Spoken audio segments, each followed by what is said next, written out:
in the next hour. I think anytime anybody does anything, any hockey player named Vladimir who does something against the Blues, I think we could say, Vladimir, stop. Well, I mean, just like Donald Trump's Truth Social post today.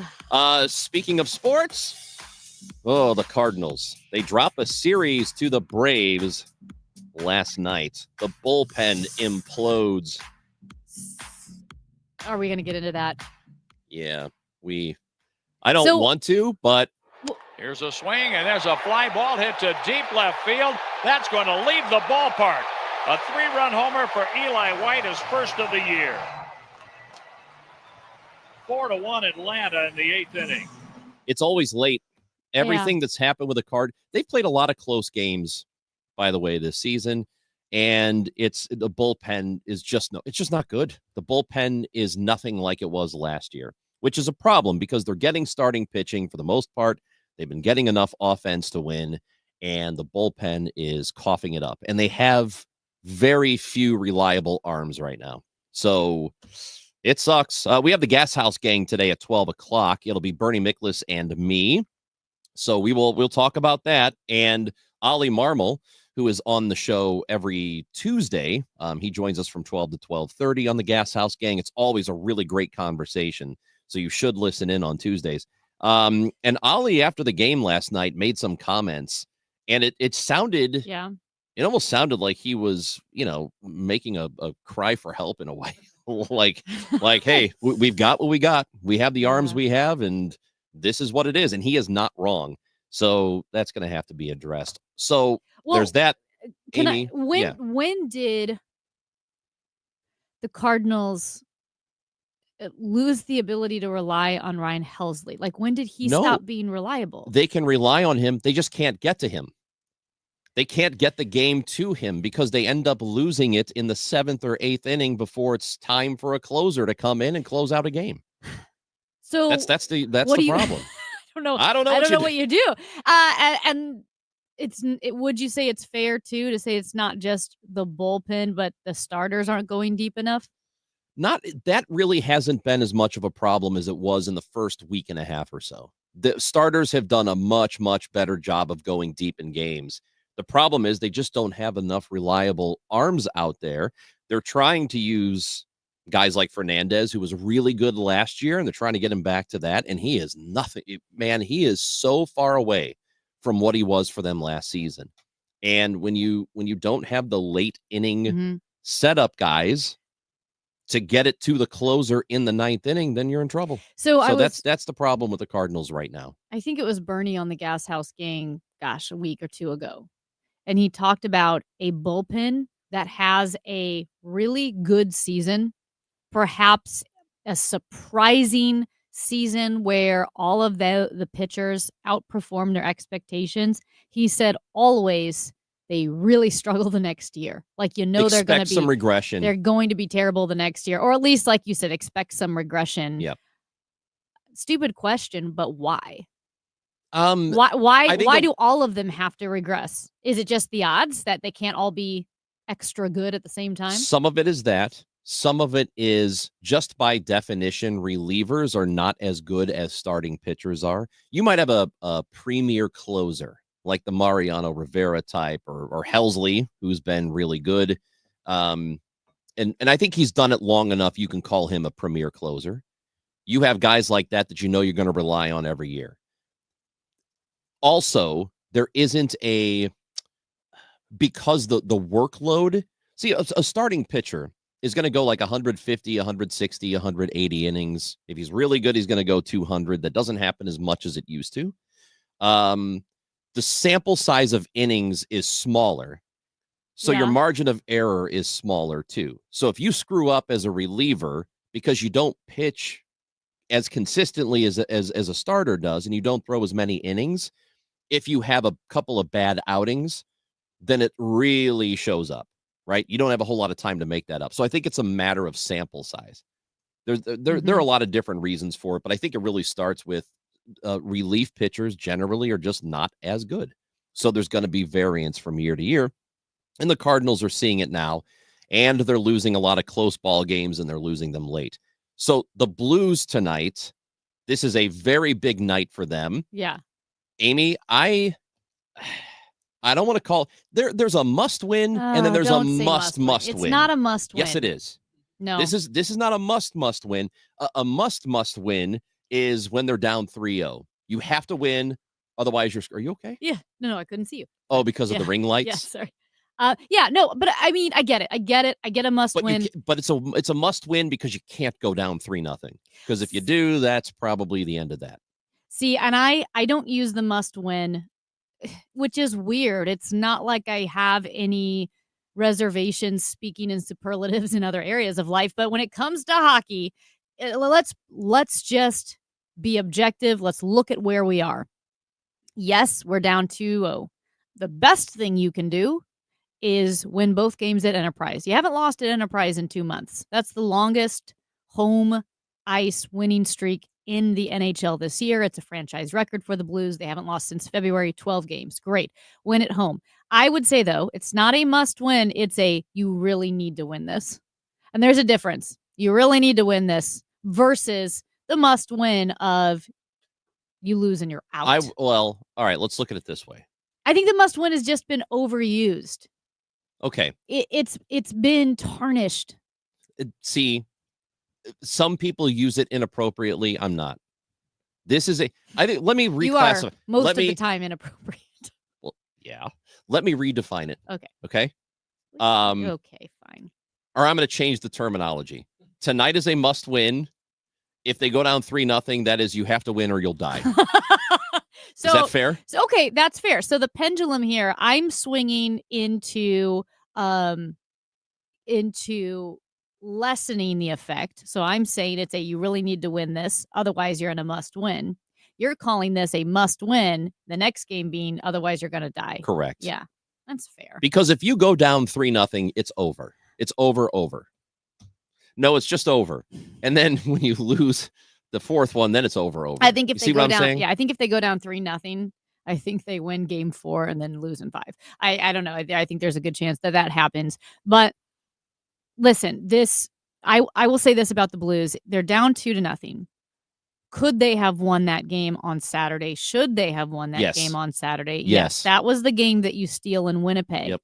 At the same time, Ranj, Winnipeg is the better team these past 2 games. They just have been. I know it's been close. I know when you look at the stats, it's been close. But 5-on-5, Winnipeg is dominating. You know, especially who's dominating? Their top line of Scheifele, Connor, and Iafallo. So when Scheifele and Connor are on the ice together, 5-on-5 against the Blues, they're outscoring us 4-0. Yep. Their best guys right now are playing better than our best guys when it comes to 5-on-5 play. Another thing that's a big concern, and this is what the Blues have to stop tonight, Scheifele and Connor have been super successful against the Blues down low. Like, Connor was wide open in the slot. Scheifele's behind Jordan Bennington, controlling the play. You can't let those guys be that successful down low. And then the Blues, on the flip side of things, very few scoring chances. Have to figure out how to penetrate the Jets' defense.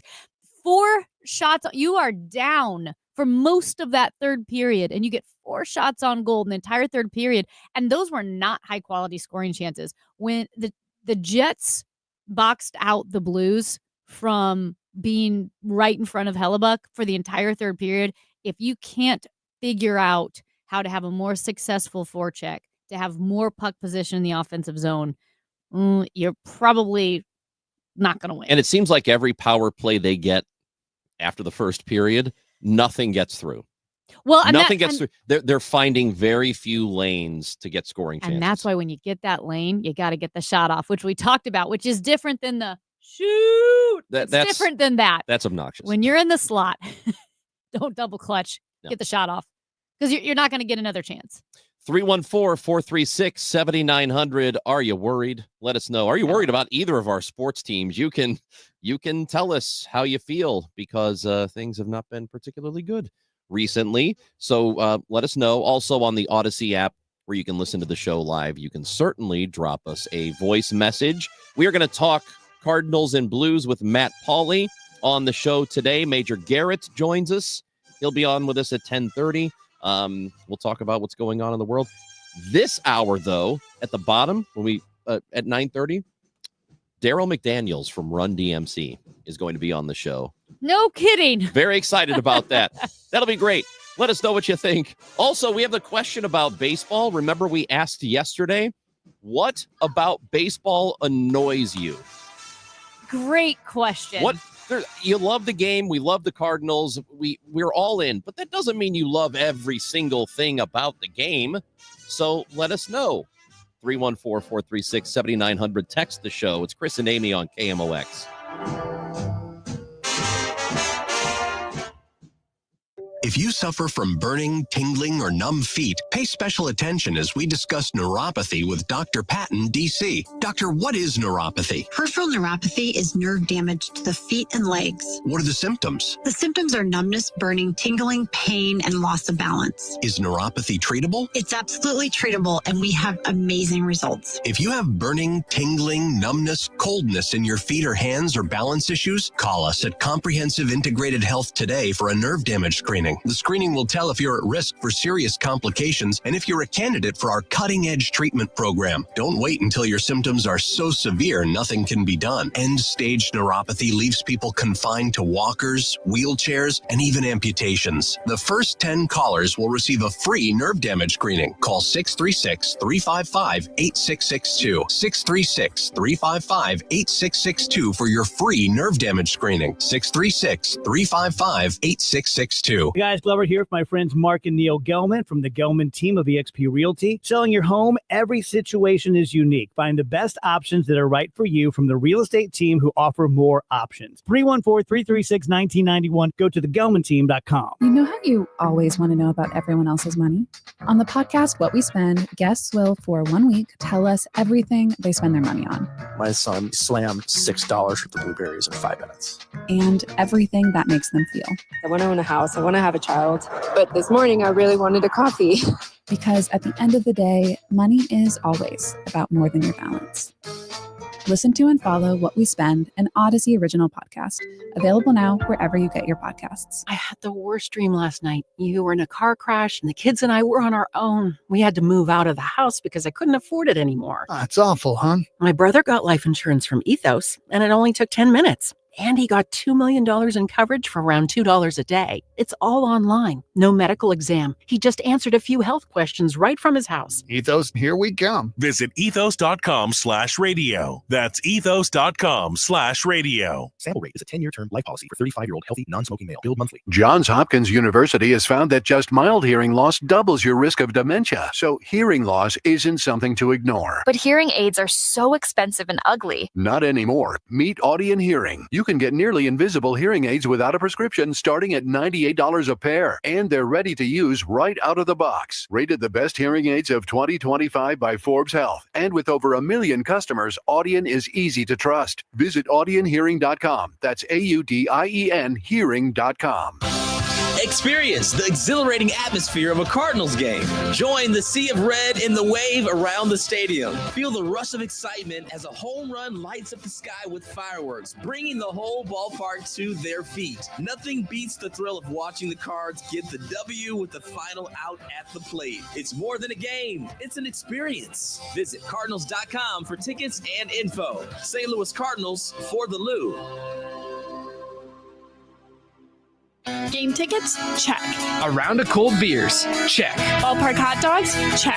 Baseball is back and nothing beats a night out with the guys. Or ladies. At a Cardinals game. From thrilling games and mouthwatering eats to the iconic ballpark energy, Busch Stadium is the ultimate spot for you and your crew to dive into America's favorite pastime. Make your next night out the best one yet. Join us at Busch Stadium, where every hour is happy. For tickets, visit Cardinals.com. St. Louis Cardinals for the Lou. St. Louis, your Battlehawks are back at the Dome this Saturday, April 26th versus the Michigan Panthers. Get your tickets now at UFLBattlehawks.com and join us for our pregame salute to football and go full battle rattle. This Saturday, April 26th. All tickets available at UFLBattlehawks.com. Hi, Mia here at the winnings desk of the Missouri Lottery. With 56 million winning tickets last year, anyone can win big. So set your destination to winning, like gas stations, grocery stores, or anywhere you can buy a ticket. The Missouri Lottery. Winners welcome and play responsibly. Total Information AM. Weekdays 5 to 9 on the voice of St. Louis. 104.1 FM. KMOX.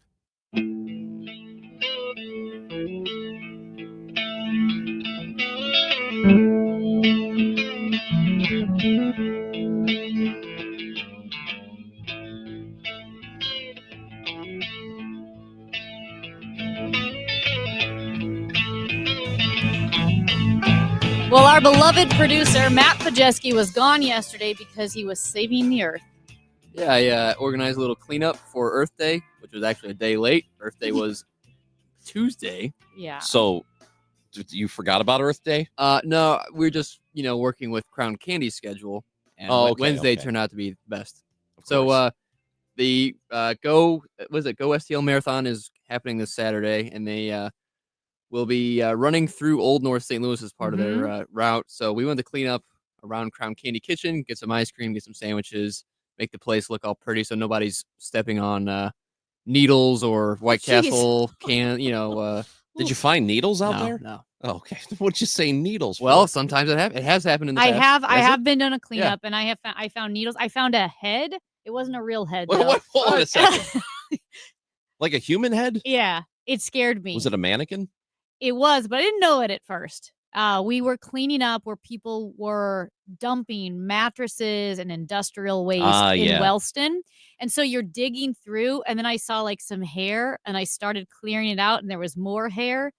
And then I was like, oh my gosh. And I started yelling, it's a head. I found a head. It was a mannequin head, but it was disconcerting. You don't know what you're looking at. No. That's a good place to dump a body, is in like a place that's full of trash.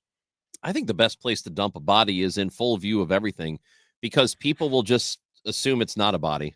They'll say, oh, that's a mannequin. No big deal. Or they'll assume they're sleeping. Because Because there's a lot of people just sleeping on the sidewalks around here. That does happen. Okay, so Matt, you cleaned up around Crown Candy for the marathon, which is happening on Saturday. That's right, yeah. Were you provided with victuals from Crown Candy? I don't know what that means, but we're given sandwiches and ice cream, that's for sure. Excellent. Yeah. Hey, don't be using words like that. Do you know who's listening to us right now? Just kidding. We have not vittles. Victual. We have very smart people listening to this show. Did you have that bacon sandwich? I had the BLT. I think it's the heart stopper, the heart attack BLT. I mean, it's like 5 pounds of bacon. That is so much bacon. I know. It's amazing. Did you eat all the bacon, or did you have to pull some of the bacon off? I ate all the bacon. Did you do the milkshake challenge? No. Is it 5 or is it 3? I don't know. I'll have to look at So remember when Man vs. Food came into town, and Adam Richman, he did the whole milkshake challenge, and then he went to the bathroom to puke? Oh. Because it is too much. It is 5 milkshakes. 5 milkshakes. Within 30 minutes. Yeah, it's not possible. That's Has anybody ever done it? I hope not. I don't know how you would. That is so much dairy, and that is so thick, and that is a very small amount of time to accomplish that. There's a wall of winners, so there must be some people. I'm stunned. Anybody could finish 5 milkshakes. Do you think in a day, let alone 30 minutes? What about Joey Chestnut, or one of the competitive eaters? You know what? That's a really great question. Because they don't eat a lot of dairy. They don't do a lot of dairy competitions. Yeah, you know what? Bring that tool here to St. Louis and see if he can finish that challenge. What about the lady that we spoke to that went to Uranus? Oh, the Fudge Factory. Yeah, what is it? It's in Uranus. It's in Uranus. Do they say Uranus? Or in Missouri? There's a fudge factory there. And remember we had, Juan Rodriguez. He is a competitive eater. He goes by Juan More Bite. Oh, that's right. He does. His specialty is pizza. Ooh. Yeah, he's really good at just putting away pizza. And he participated in that event. There is something about the pure dairy of a milkshake that's very off-putting. Like, that sounds difficult, the milkshake. Well, Matt was keeping the streets clean. We do have a note for the participants in Saturday's Go St. Louis Marathon. You know those sinkholes, Ronj? Yeah. The big ones that swallowed up the streets like Park? Mm-hmm. So that was part of the Go St. Louis Marathon course. So the good news is they're able to reroute the marathon course around the 20-foot deep hole near Cass Avenue and 18th Street. And and around the one on Park Avenue. They're able to reroute those. The bad news is the marathon is now a little bit longer than 26.2 miles. So what's it going to be? It's about a 1/10 of a mile longer. But here's what I'll tell you now. Whenever they have a certified marathon, half marathon, 5K course, they always, in order to make it certified, you have to make it a little long. Because if you have a short course, then you've got issues. People don't really qualify for Boston. Records don't count. So you want a USATF certified course, which means they're always a little long. My guess is this marathon, instead of being 26.2, could be like 26.5. Well, that's maybe. not fair. I know. Maybe it could be. I bet it's somewhere between 26.4 and 26.5. That's So going to be my guess. You know what they should do to make up for it? They should install right toward the end, like a moving walkway at the airport. Where the runners get to just stand there to make up the distance. Yeah. So they're running an actual 26.2. I want to see what it is. I have a friend running. I'm gonna guess 26.45 is what 47 is what his watch is gonna say. Yeah. But here's the thing too. Got to run the tangents. What does that mean? It means when you run the corners, you take the shortest line through the corner. You don't want to run around wide because that will add. That's why a lot of times the courses are longer for runners because they don't run the shortest distance.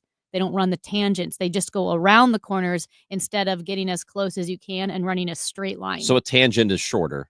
It's the shortest. Yeah, it's how they draw the course. They so then draw how the come course. when you go on a tangent, it takes much longer than I wanted to?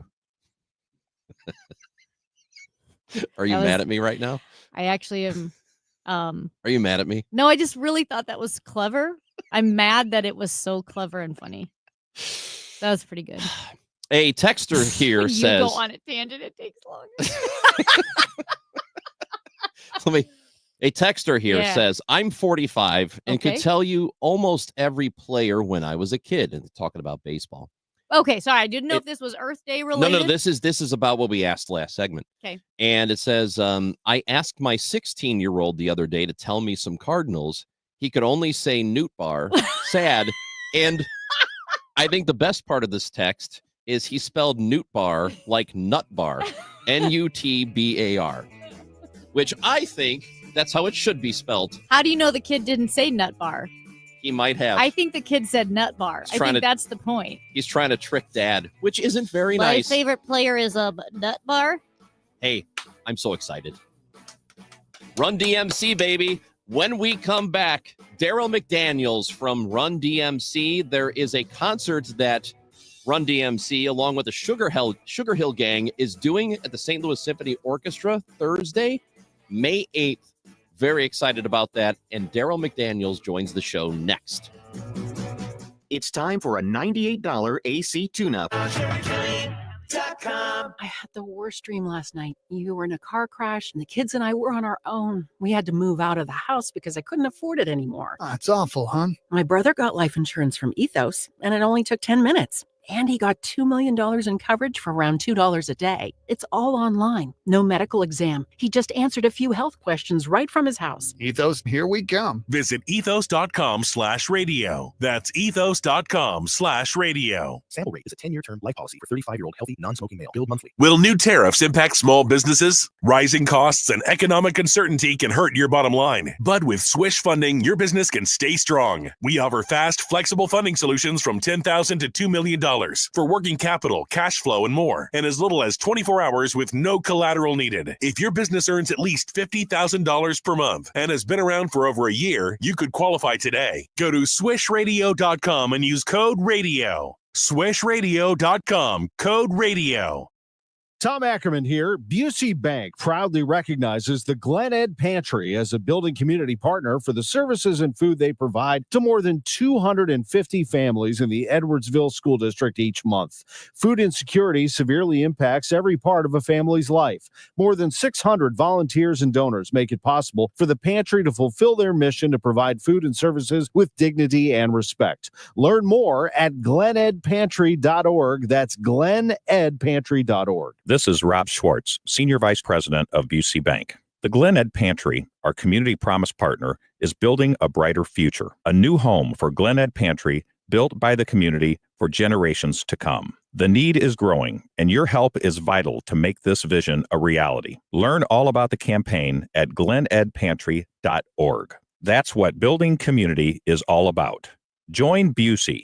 Get involved as we continue building the communities we call home. I got to tell you, the weather's been beautiful, really, since I started giving the weather. So you're welcome. It's 67 degrees downtown, absolutely gorgeous and sunny. It will be mostly sunny all day today. A high of 84 degrees. Tomorrow, a high of 79 with scattered thunderstorms and showers. Saturday, a high of 70, cloudy in the morning, but getting sunnier as the day goes on. Weather sponsored by Renner Garage Door, forward and back, RENNER.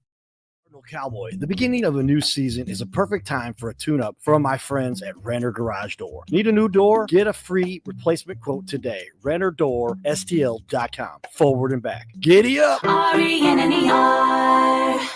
Setting goals for retirement is one thing, but knowing how to achieve those goals is another. What are your wishes, hopes, and dreams? What's retirement look like for you? Because everybody, that picture is different. For tips on building a better nest egg, tune in to the All Financial Hour with host Steve All, Saturday mornings at 10 or Sunday evenings at 6, right here on KMOX. You can also visit YourMoneyMattersSTL.com for more details. Chris and Amy now. The Dave Glover Show at 1 on the Voice of St. Louis, KMOX. This speech is my recital. I think it's very vital to rock around. That's right. On time. It's tricky. Here we go. It's tricky to rock around. That's right. On time. It's tricky. Chris and Amy show on 104.1 FM KMOX, and it is time to go to the guest line, and we're thrilled today because coming up on the 8th of May, so it's happening at Stiefel Theater, and it's happening very soon, Run DMC and the Sugar Hill Gang with the St. Louis Symphony Orchestra. It is a celebration of hip-hop. Again, this is Thursday, May 8th at 7:30 at Stiefel Theater, and we are very excited to be joined by Daryl McDaniels of Run DMC with us now on the show. Daryl, it is good to talk to you. How are you doing? I'm doing good. I'm doing good. Thank you for having me. I'm ready to rock and roll, but I want everybody to know it's just DMC. Oh, just DMC. Not Run DMC. Yeah. Yes. I don't want people thinking the Beatles are back together. Okay. Come on, Ron. Yeah. Yeah, well, it's funny, Run's a reverend now. He's in there doing more DJ and TV stuff, but I love music so much that, after Jam Master Jay passed away, I was like, okay, I walked this way in my Adidas all these years to tell people how tricky life can be. Now, at this point in my career, I can let all my rock and roll dreams come true and collaborate with all my favorite musicians, like I'm doing with the St. Louis Symphony, go expand my musical boundaries and go into other territories. So even though I'm 60 years old, I'm still doing exactly everything that I was doing when I was 12, and it's a lot of fun. That's awesome. Well, have you played and performed with an orchestra before? I've never done it before. I've played with funk bands. I've played with rock bands. I've played with metal bands. I've played with punk bands. Just this past weekend, I performed with a ska orchestra band. But now I'm coming to St. Louis to do what I can do with the St. Louis Symphony. Now, that being said, I've seen Cypress Hill do it. I've seen Nas do it. I've seen a couple of people in hip-hop do it, but I've never done it. But I think it's going to be a lot of fun for me because I'm going to be doing songs like It's Tricky, Mary, Mary, Walk This Way, Sucker MCs, King of Rock and Rock Block. So it's going to be very, very, very, very innovative, creative, entertaining. But like I said earlier, it's going to be a whole lot of fun. So it's my first time for everything. I can now add this to my King of Rock resume. Yeah, you mentioned Cypress Hill. They did it with an orchestra live, right? And I think guys like Kanye sampled with classical music. So like that's happened before. But what made you what made you want to do this specifically to work with an orchestra? Because it has happened before, but it's still pretty unique. Yeah. You just said it right then and there. Since the dawn of time, since hip-hop has been around, we sampled everything. James Brown, jazz, punk, rock, R&B, what Run DMC did with Walk This Way. So all of this music was always there. Rock and roll, hip-hop, funk, punk. Remember, y'all, I know y'all remember this thing called disco. Remember when disco died? I remember being a kid waking up and the whole world was saying disco sucks and it's dead and it died. But when the world threw disco away, hip-hop grabbed it. It was like, you don't want to use this? So just like you said, since hip-hop's been around for 50 years, before we even was allowed to go into the recording studios, if you would have came to the streets of New York and seen Kool Herc or Grandmaster Flash or the Grand Wizard Theodore DJ, and he would pull out a classical song, throw it up on a turntable, and loop it and mix it in with the beat. And once we got the ability, once we was allowed, once they knew we was legit enough, once we was allowed to go in and record, once rappers like, through the Sugar Hill Gang, allowed us to go in the recording studios, like you just said, all the producers, all the MCs, all the rappers, all the DJs, since 1979, the first rap record, if you go and study and listen to all the hip hop, classical was always up in there. But the beauty about this is to actually do it with the musicians who make the classical music. See, it's a difference from sampling something that's already on vinyl and putting it into the computer and putting it into your song. The beauty, the magnificence of the rebirth, the reintroduction, the exploring of a whole new universe is so much more powerful when you're performing with the actual musicians. It's a different thing. Yeah. And it's a new experience it's a great experience for people that like hip hop, who have heard hip hop sampled, but they've never seen it done in real time. And especially for people who like classical music. And this is funny. The people who love classical music who hate when the rappers sample classical music because they think they're ruining it. This is a way to bring us all in the room with, all the thoughts and misconceptions that we have and show them at the end of the day, when you break it all down, when you remove the definitions and the divisional characteristics that represent each different genre, it's all just music at the end of the day. Daryl McDaniels is with us on KMOX. You mentioned Sugar Hill Gang, which is they're performing with you with the SLSO coming up May 8th at Stiefel Theater. And they've for a long time gotten the traditional wisdom is they got the credit for the first recorded rap song. But it happened before that though, right? Wasn't there somebody in the 70s, the late 70s, that recorded a record first? It was a band. It was an R&B funk band called the Fatback Band. Okay. And they did a record called King Tim III. But the only difference was it wasn't a full rap song. It was the first song when the first time a rapper was heard rapping on a record. Like he just came on, said a few rhymes, and that was it. Sugar Hill Gang gets the credit, rightfully so, for the first full-length, completely hip-hop recording.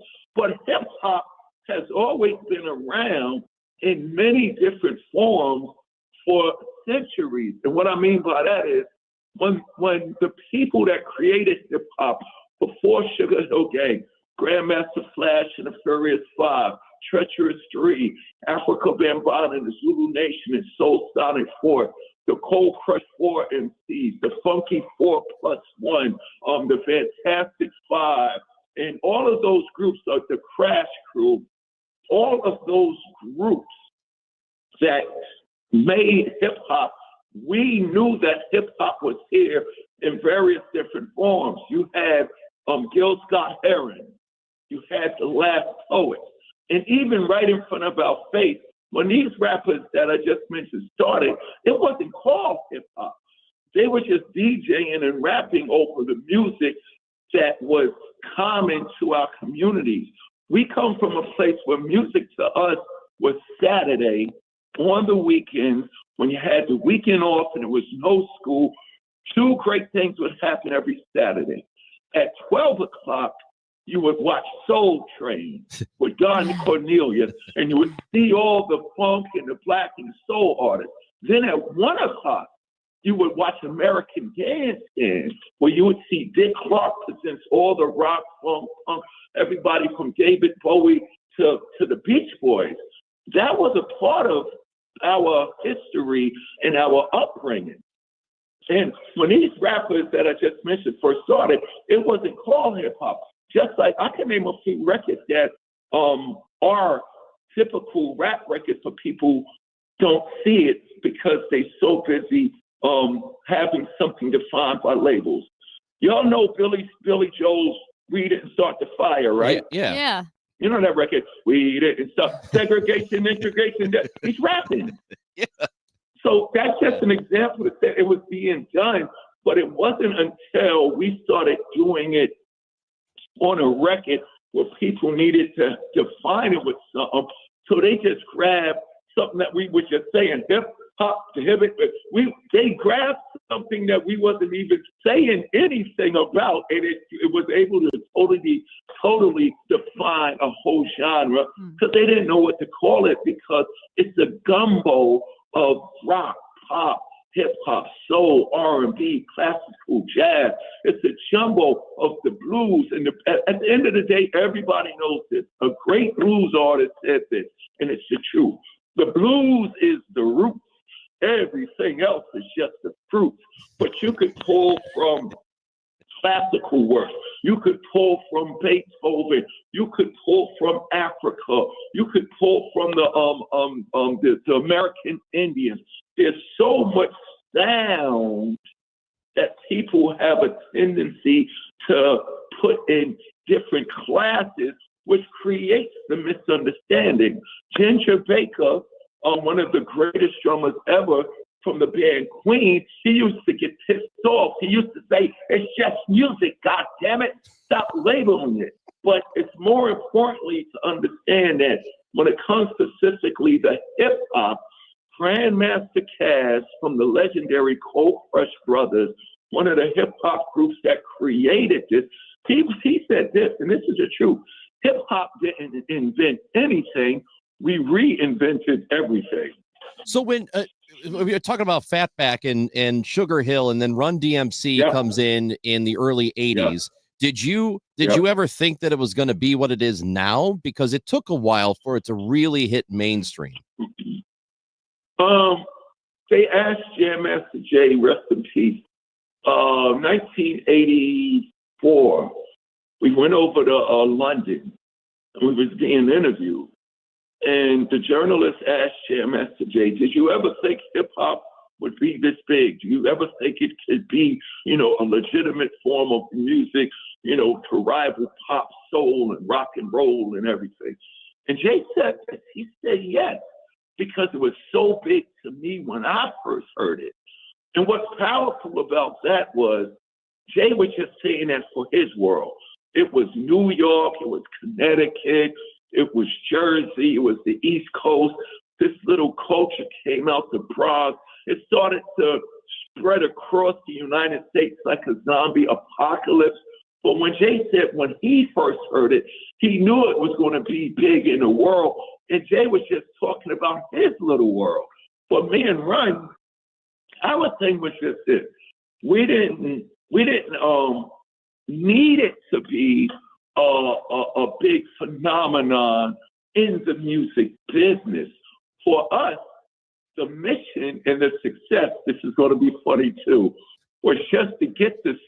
If you was able to go in and record a rap song, the success, the lifetime fulfillment, the mission accomplished was just to get the record played on Friday and Saturday night on the Friday and Saturday night hip hop show. Yeah. Because that was just our world.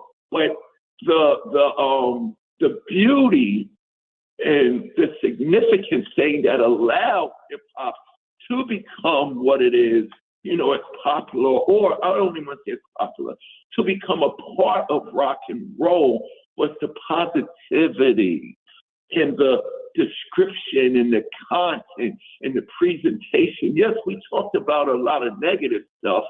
We said what the negativity was, but then we gave vision and hope and solutions that were positive.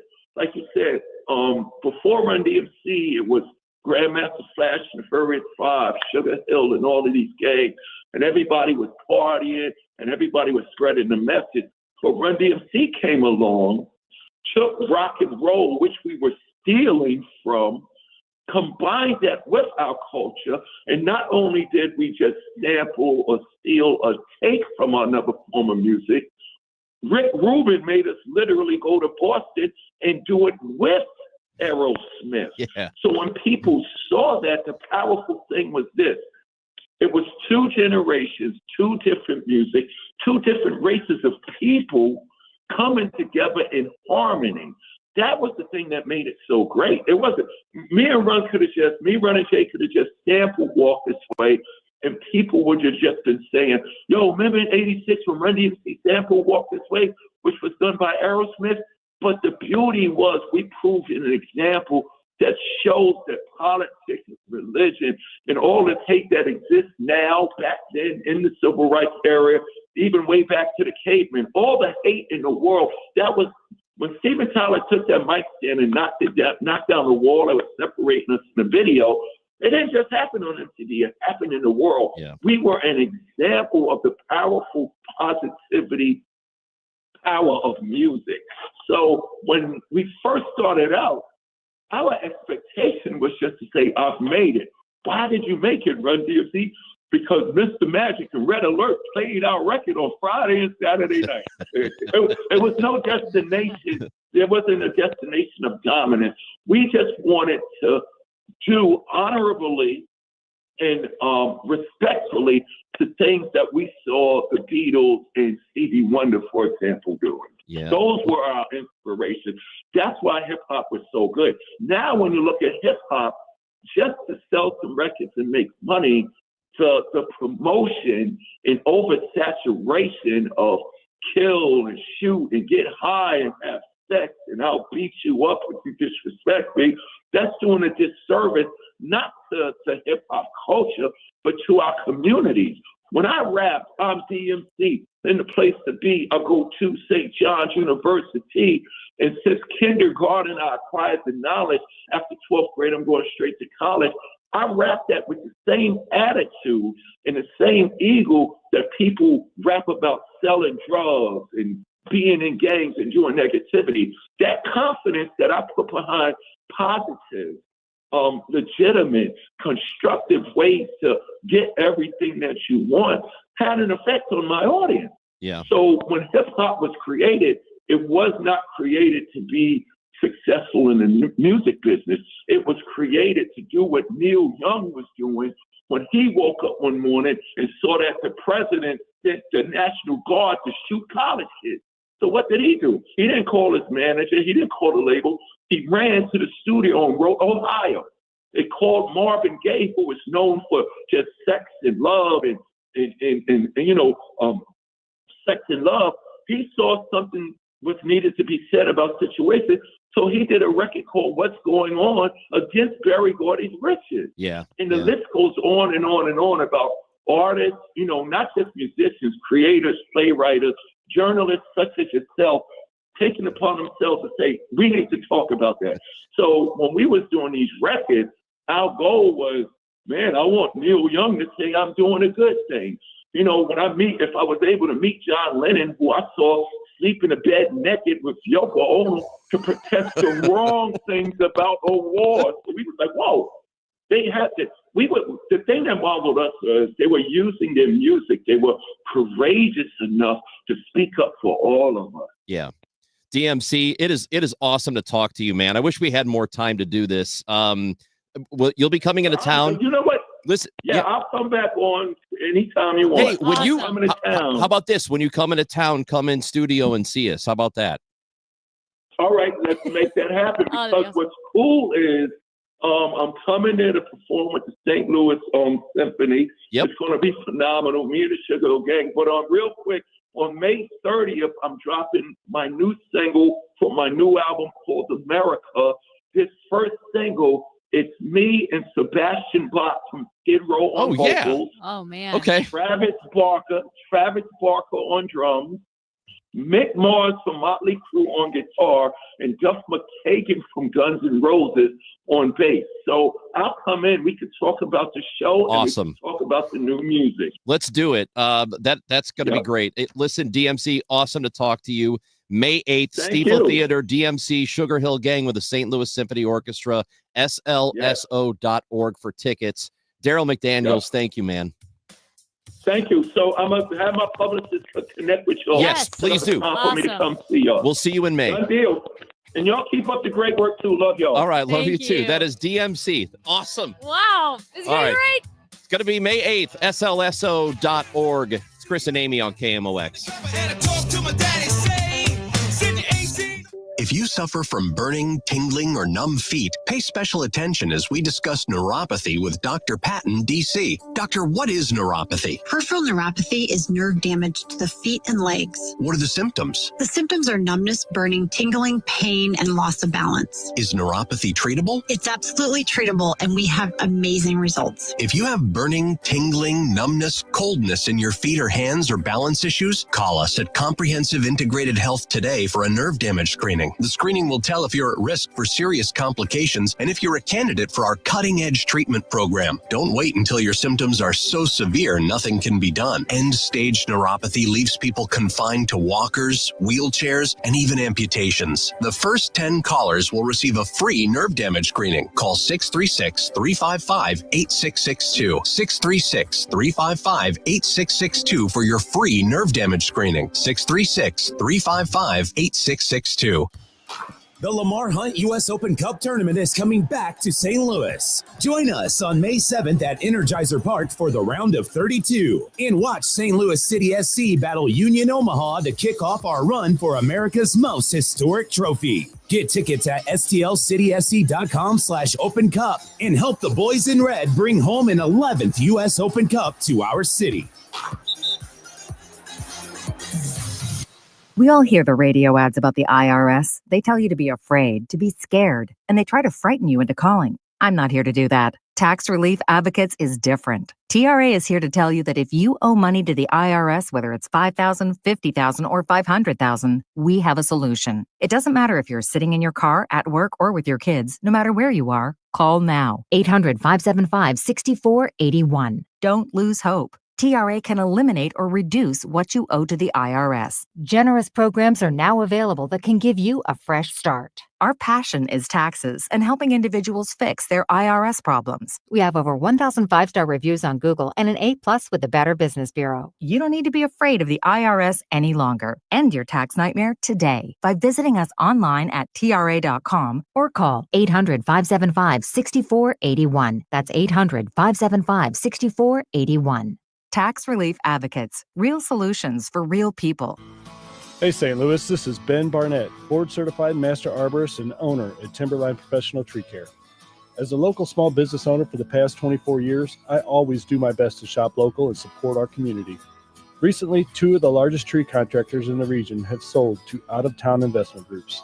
This means that the new owners of these companies are not invested in quality, customer satisfaction, or safety, except for how it affects their bottom line. Timberline Professional Tree Care was founded in 2001 and is focused solely on giving you, the customer, the safest, highest quality product while providing the best customer service before, during, and after the job.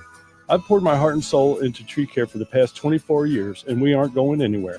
When it comes time to take care of your trees, I ask that you shop local and call me, Ben Barnett, at Timberline Professional Tree Care, 636-479-7475, or online at stltreecare.com. I don't know if you heard with them, these energy mandates. Luckily, this year they stopped the continuation of this government mandates, but the new refrigerants did not stop, so that is out.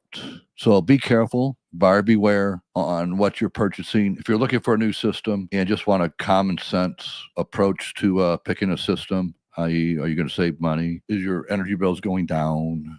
All the stuff that we've been hearing for about the last 25 years. Bottom line is, when it comes to efficiencies, it's going to be your house.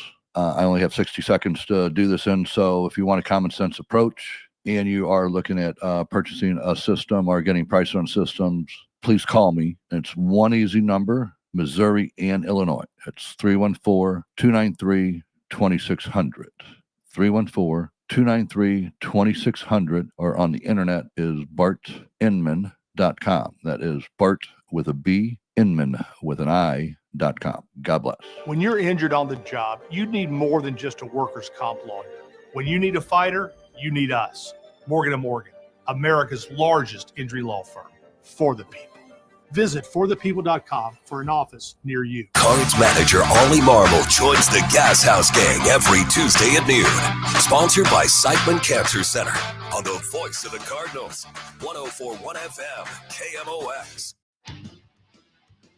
Went a little long there with DMC. So we've got Matt Pauley next, talking sports. Major Garrett in the next hour. And don't forget to text us with what annoys you about the game of baseball. You love it, but what's something that annoys you? Working as a dedicated Fidelity advisor, I always ask, what's important to you? I'll look at those priorities and goals alongside your full financial picture to build a comprehensive plan designed to help grow and protect your wealth. With proactive portfolio insights and an eye on taxes, I'm here to help you make the most of your money. I'm Laura Maxwell, and I'm a dedicated Fidelity advisor. Learn more at fidelity.com/wealth. Investment minimums apply. Fidelity Brokerage Services, LLC, member NYSE, SIPC. When you partner with CDW, your people get more out of technology. CDW AI architects deliver Microsoft services to automate tasks and boost productivity, helping sales reps connect with more customers. Remote teams collaborate seamlessly, and small businesses compete at scale. That's amazing. Make amazing happen. Microsoft and CDW. Learn more at cdw.com/modernwork. This month, Siteman Cancer Center Spotlight is testicular cancer. Dr. Woodson Smelser. Yeah, so the first step is to talk to your doctor, and generally they would order imaging of the testicle and look for actual tumor, and oftentimes they will do an examination or send you to a urologist to have an examination. And I find that the place where a lot of times men have some hesitance or trepidation, obviously, because it seems like it may be an invasive exam, but that's an exam that could save your life. Siteman Cancer Center, national leaders in cancer. For more information, visit siteman.wustl.edu. If you need a new garage door, this could be your lucky day. Entries are now open for the $5,000 sweepstakes at Overhead Door Company of St. Louis. The winner will be chosen at random to receive $5,000 towards new garage doors, openers, or front entry doors of their choice. Deadline to enter is the end of the month to win the $5,000 sweepstakes with Overhead Door Company of St. Louis. Enter now at overheaddoorsstlouis.com. You can't win if you don't enter at overheaddoorsstlouis.com. Wesley Financial Group is not a law firm. Chuck McDowell here. If you were misled or lied to in any way when buying a timeshare, right now is your wake-up call. With the tariffs, economy tanking, and inflation rising, you might need to ask yourself this question. Is owning a timeshare a good idea? With all the economic uncertainty, you need to protect yourself and your family. Don't look back and say, if I'd have only got rid of that stupid timeshare they lied to me about. It's time to stop thinking about canceling your timeshare and finally get rid of it and be smart with your money. At Wesley Financial Group, we've saved 48,000 families an average of $65,000 in lifetime payments. Give us a call. I guarantee if we take you as a client, we will cancel your timeshare permanently or you'll pay nothing. Call Wesley for your free timeshare exit kit. 800-854-4040. 800-854-4040. 800-854-4040. News, talk, cards. KMOX AM St. Louis. KMOX FM Hazelwood. Always live on the free Odyssey app.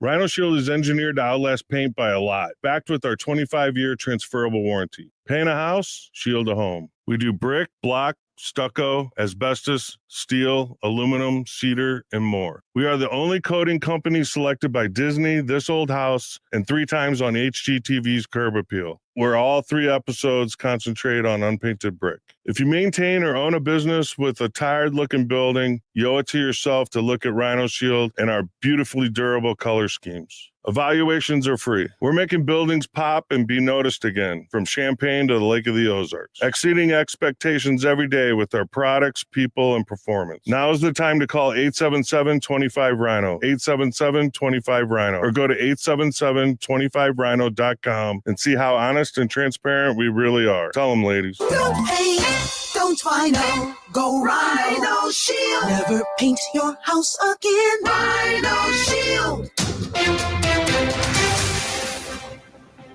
It is 10 o'clock. We've got sunshine in downtown St. Louis, a few clouds, and 70 degrees. I'm Debbie Monterey. Ukrainian President Volodymyr Zelensky cut short a trip to South Africa after a Russian strike on Kyiv. That attack comes after Zelensky said that Ukraine will not surrender Russian-occupied Crimea as part of a possible peace agreement. We get more from CBS's Holly Williams. At least 9 people lost their lives. Diplomacy won't work here, said Oksana Bilazir. There simply aren't words to express what a monster Vladimir Putin is. But President Trump said yesterday that he's not taking sides.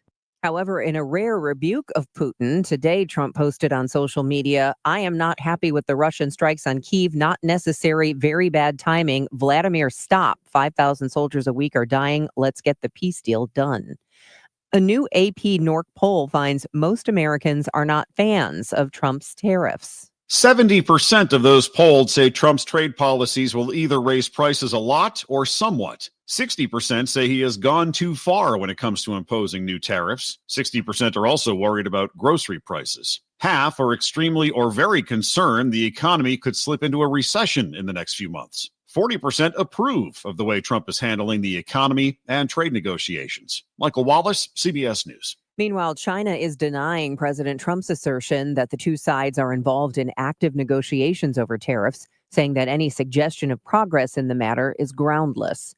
Phase 2 of Del Mar Divine expected to begin later this summer. The project that gave new life to the long-vacant St. Luke's Hospital opened in 2022 with apartments and office space for nonprofit tenants. This next phase will add another 81 apartments and more than 14,000 square feet of commercial space. Del Mar Divine, first announced in 2017, has kicked off a frenzy of development along Del Mar, which now boasts a number of new restaurants and attractions. A 19-year-old New Jersey man has been arrested and charged with starting the wildfire that's still burning in southern New Jersey. Authorities say he set a bonfire using wooden pallets and left them without properly extinguishing them. So far, the wildfires have burned more than 13,000 acres. Bob Nosty is president of Liberty Door and Awning. He lost his entire building. You think you know what you're going to walk into until you walk into it, and there's not one thing that survived. It's pure devastation. It's just a complete start over, but we will. Taking a look at the forecast. This afternoon will be sunny to partly cloudy and very warm with a high of 85, then mild with increasing clouds, low 64 tonight, a couple of showers and a thunderstorm for tomorrow. I'm AccuWeather meteorologist Heather Zare on 104.1 FM KMOX. Currently, it's mostly sunny in downtown St. Louis. A few high clouds at 70 degrees. At 10:04, I'm Debbie Monterey, KMOX News. Brought to you by Volley. Volley. Level up game night with Volley, the smart TV app for playing games like Jeopardy, Wheel of Fortune, or test your knowledge with fun music quizzes and party games. Turn your TV into the ultimate game hub with the Volley app on your Roku or Fire TV. Download it and play today. Volley. The Chris and Amy Show on 104.1 FM KMOX. Yo, Paulie! Paulie's a great name. Yo, Paulie! What'd you do for Paulie? Anything? Me, Paulie! I was responsible! Paulie, we're here because of you. Chris and Amy Show, hour 2 today. We are done at 12. Then it is the Gas House Gang, Bernie Miklasz and me. We go to the guest line today. We bring in Matt Pauley, the host of Sports Open Line on KMOX, and the Redbird Rush Hour, which happens at 5 o'clock with Kevin Wheeler. So the two of them will be together for an hour, and then we've got Sports Open Line tonight. Cardinals are off today. They dropped one yesterday in Atlanta. The Blues are playing tonight. Very important game 3. They are down 2-0. We'll get to all of that. Matt Pauley is with us now. How's it going, Matthew? It's going all right. How are you guys? Why? We're great. We're great because he's my new best friend. Matt and I are best friends now. Pauly? We are. Yeah. Oh, because you were on Sports Open Line last night? Yeah, because we're friends and that's what we do. That's so cool. I was on Sports Open Line and now he's on our show. So we're doing better than the Cardinals bullpen. What is going on with them? Is it just that they're not good? Is there a chance of a Well, of course, there's a chance of anything. What do you think is happening with that pen? That's a good question. It's different things with different guys. Like, first off, there's obviously 3 guys that you can really trust right now, and Kyle Leahy, Phil Maton, and Ryan Helsley.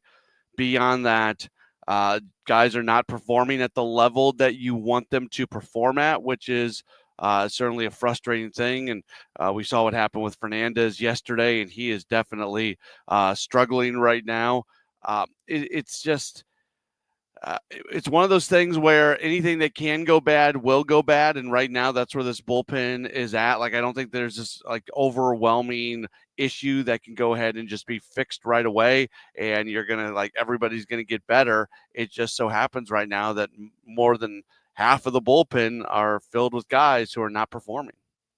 So, Matt, how do you go about fixing this? Is this a development issue? Is this you search the market for bullpen pitchers? Do you say, well, we were kind of in a transition year anyway, so we ride it out? Yeah, that's the question I'm trying to figure out. Because, look, if they were just saying, hey, this is a year where we're going to give the ball to the young guys and we're going to let them learn, and sometimes it's going to be good, and a lot of times it's not going to be good, and that's what this year is all about. Okay, I can actually live with that. That's something that I can accept. But that's not what's happening. What's happening is they're giving the ball to veteran guys. Mm-hmm. Phil Maton has been pitched 13 of the first 23 games. They're handing the ball to Jojo Romero and Ryan Fernandez, guys who, Fernandez is still a young guy, but guys who have been high leverage relievers for this team before. If this was something where Chris Roycroft is still here and he's being given the ball, if they were trusting Matt Swanson and he was getting it, then I would understand it. But the game is being put together and they're handing the ball to relief pitchers who are not those young give runway guys. They're giving them to, I think, the individuals that have the experience outside of Kyle Leahy, the experience of being in those spots. So that tells me that that it isn't so much about runway. It isn't so much about the transition year. It's about them trying to put guys in position to have success. And if that is the case, then maybe it is something where they try to look to the outside, and it's still really early, and you don't see trades in April, right? But I mean, there's people out there that if they wanted to make the bullpen better, there are people out there that are still available that could make this bullpen better. I would love to be able to get into the head of John Mozeliak right now and know how he's feeling about this, because this is not just a case of, they're just giving the ball to the young guys and it's a struggle. No, they're veteran guys and guys who have been in those roles before are getting it, and it's not working. So I don't know if that answers your question, and kind of rambling all over the place, but it's a really weird situation right now. Yeah. So, all right. Oliver Marmol's been getting a lot of criticism, and that always happens when a team isn't good, not playing well. Manager first. It's always the manager first. Mm-hmm. And I have my philosophy on managers in baseball that I think we way overrate how much influence they have on what happens on the field. They have influence, but it isn't like an offensive coordinator or a head coach in the NFL. It's not the same. And I think we were looking for reasons. We think if we fix this, we fire this guy, then we'll move on to somebody else, then everything will be better. I think it completely ignores the reality of the situation. And he, after the game yesterday, basically said, in so many words, this is what we have, and there's no help coming. This is what we have to do. And he's not wrong. He's that's what they gave him to work with. And it's not working. The players right now, in terms of the bullpen, are just not good enough, Matt. Yeah, and look, I really like Ollie. I sometimes I'm on an island on that one when I'm talking. To I'm folks. with you too. I like him. I think he's a good manager. Now, some of these moves he's made recently, I always understand why. Like, one of the things I appreciate about him is he's going to give you an answer every single time on why he made a move, and it's an answer that I understand. Now, there's times I would make different moves. There's a bunch of things he's actually done recently that I would have probably done a little bit differently, but that doesn't mean I don't understand why he did it the way he did, and it wasn't a legitimate thing. Like, you're right in saying we put way too much on the manager on winning and losing. And that's just generally speaking, and it's always been that way. Yeah, it's always been that way, and he's the first guy. The manager is always going to be the first guy, and it happens everywhere. I always talk about when I was in Milwaukee. From the moment I got in there, people were calling for Craig Counsell to be fired. Like, there was, and he's a really, really good manager, and he's obviously still a very good manager with what he's doing with the Cubs. So and guess what? He's gone, and the Brewers are still winning. Yeah, baseball fans always want to fire the manager. That's just part of the sport and something that you gotta deal with. I did think it was interesting when he said yesterday that there's nothing coming from below. I'll be curious. I don't think Ryan Fernandez is on the roster when the game gets started tomorrow. I think you have to send him down to AAA and just get some of this pressure off of him because it's not good for him for the moment. Now, it is, for me, it's a little bit frustrating that they're almost completely unwilling to use Matt Swanson, that they just wanted to send Fernandez out there again. I think when you've got a relief pitcher on a 40-man roster, you got to believe in that guy, and they get you. You can hide a starting pitcher on the 40-man roster because you don't want him to get picked up by another team. You can hide a position player, and just to give you a little bit more time before they're ready. But the way Major League Baseball teams churn through relief pitchers, every single relief pitcher that's on the 40-man roster, you have to have some belief in that they can perform at the major league level. And when the Cardinals made the decision to put Swanson on the 40-man this past offseason, that they needed to be able to say, hey, this is somebody that we trust to pitch at the big leagues. And they're not doing that right now. So that's in terms of what happened yesterday, I think that's the only thing that you can argue in the other direction. Where was Swanson? Would have it made sense that maybe you're using guys in a different order than what you used, but would have it made sense to get him in there because you have to show some trust through him? But we're talking about a guy who's basically the last guy on the roster who, that's not going to make a huge difference. If Matt Swanson, and I'm not trying to be dismissive of him, but if Matt Swanson is your savior, then it's got big not problems. going to be that much better. Yeah. Hey, Matt, this is kind of a 30,000-foot view of bullpens, but the way you construct a bullpen, are there different approaches to the kinds of guys that you have? They play such a critical role. Is it, okay, you just want the best pitcher, the hardest thrower? Is it you want a diverse pitching repertoire in your bullpen? How much does the construction matter?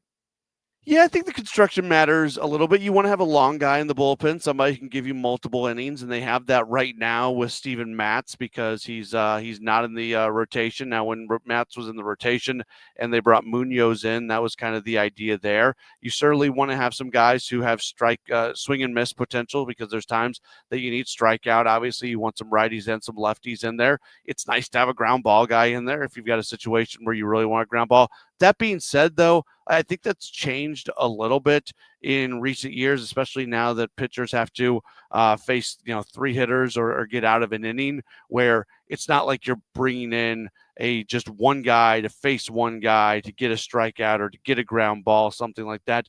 But generally speaking, from your high view above, yeah, you want to have a bunch of different pitchers in the bullpen that check a bunch of different boxes. So tonight, very important night at Enterprise Center at 8:30, which means it'll be like 8:40 or later. The puck will drop in Game 3 of the playoffs. Blues and Jets. Blues are down 2-0. I said this is a must-win. And I said you really need to win it. It's a must because if you lose, it's over.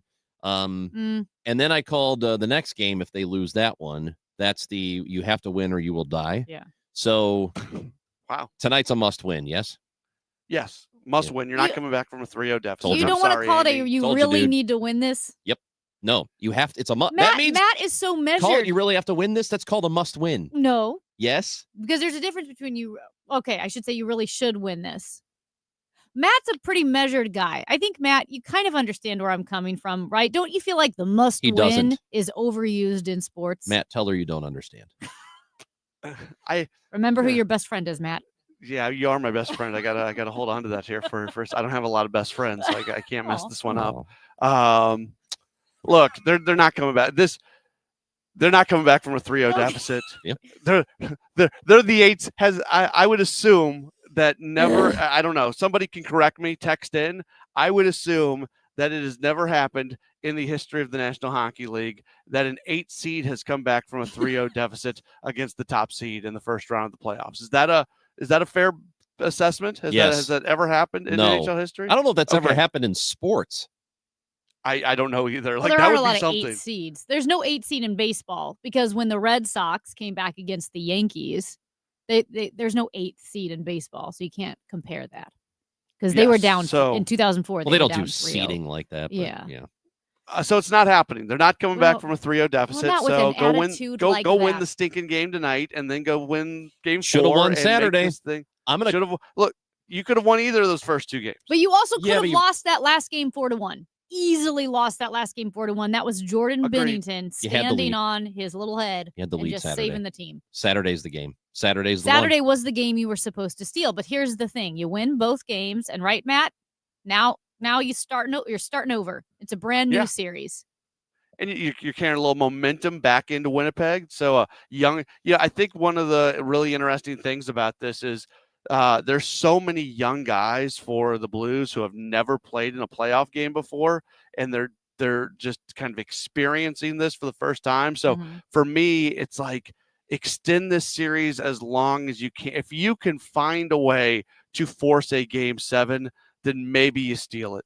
Like that's what I'm rooting for right now. I am rooting for the Blues to just find a way to win game 7. And if that means they win their home games and Winnipeg wins their home games up until you get to 7, and then see if you just happen to find a way to steal it. That's kind of what I think could happen. Well, tonight's must That's the win. hope. Tonight. That's the hope. Yep. They're both the gateways to the West. Winnipeg is the gateway to the West in Canada. Did you know that?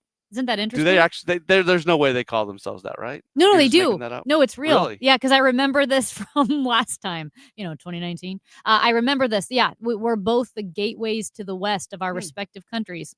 Crazy. Do you want to hear my hot take about that? And I'm not trying to be offensive to St. Louis. Yeah, go folks. ahead. Better be careful.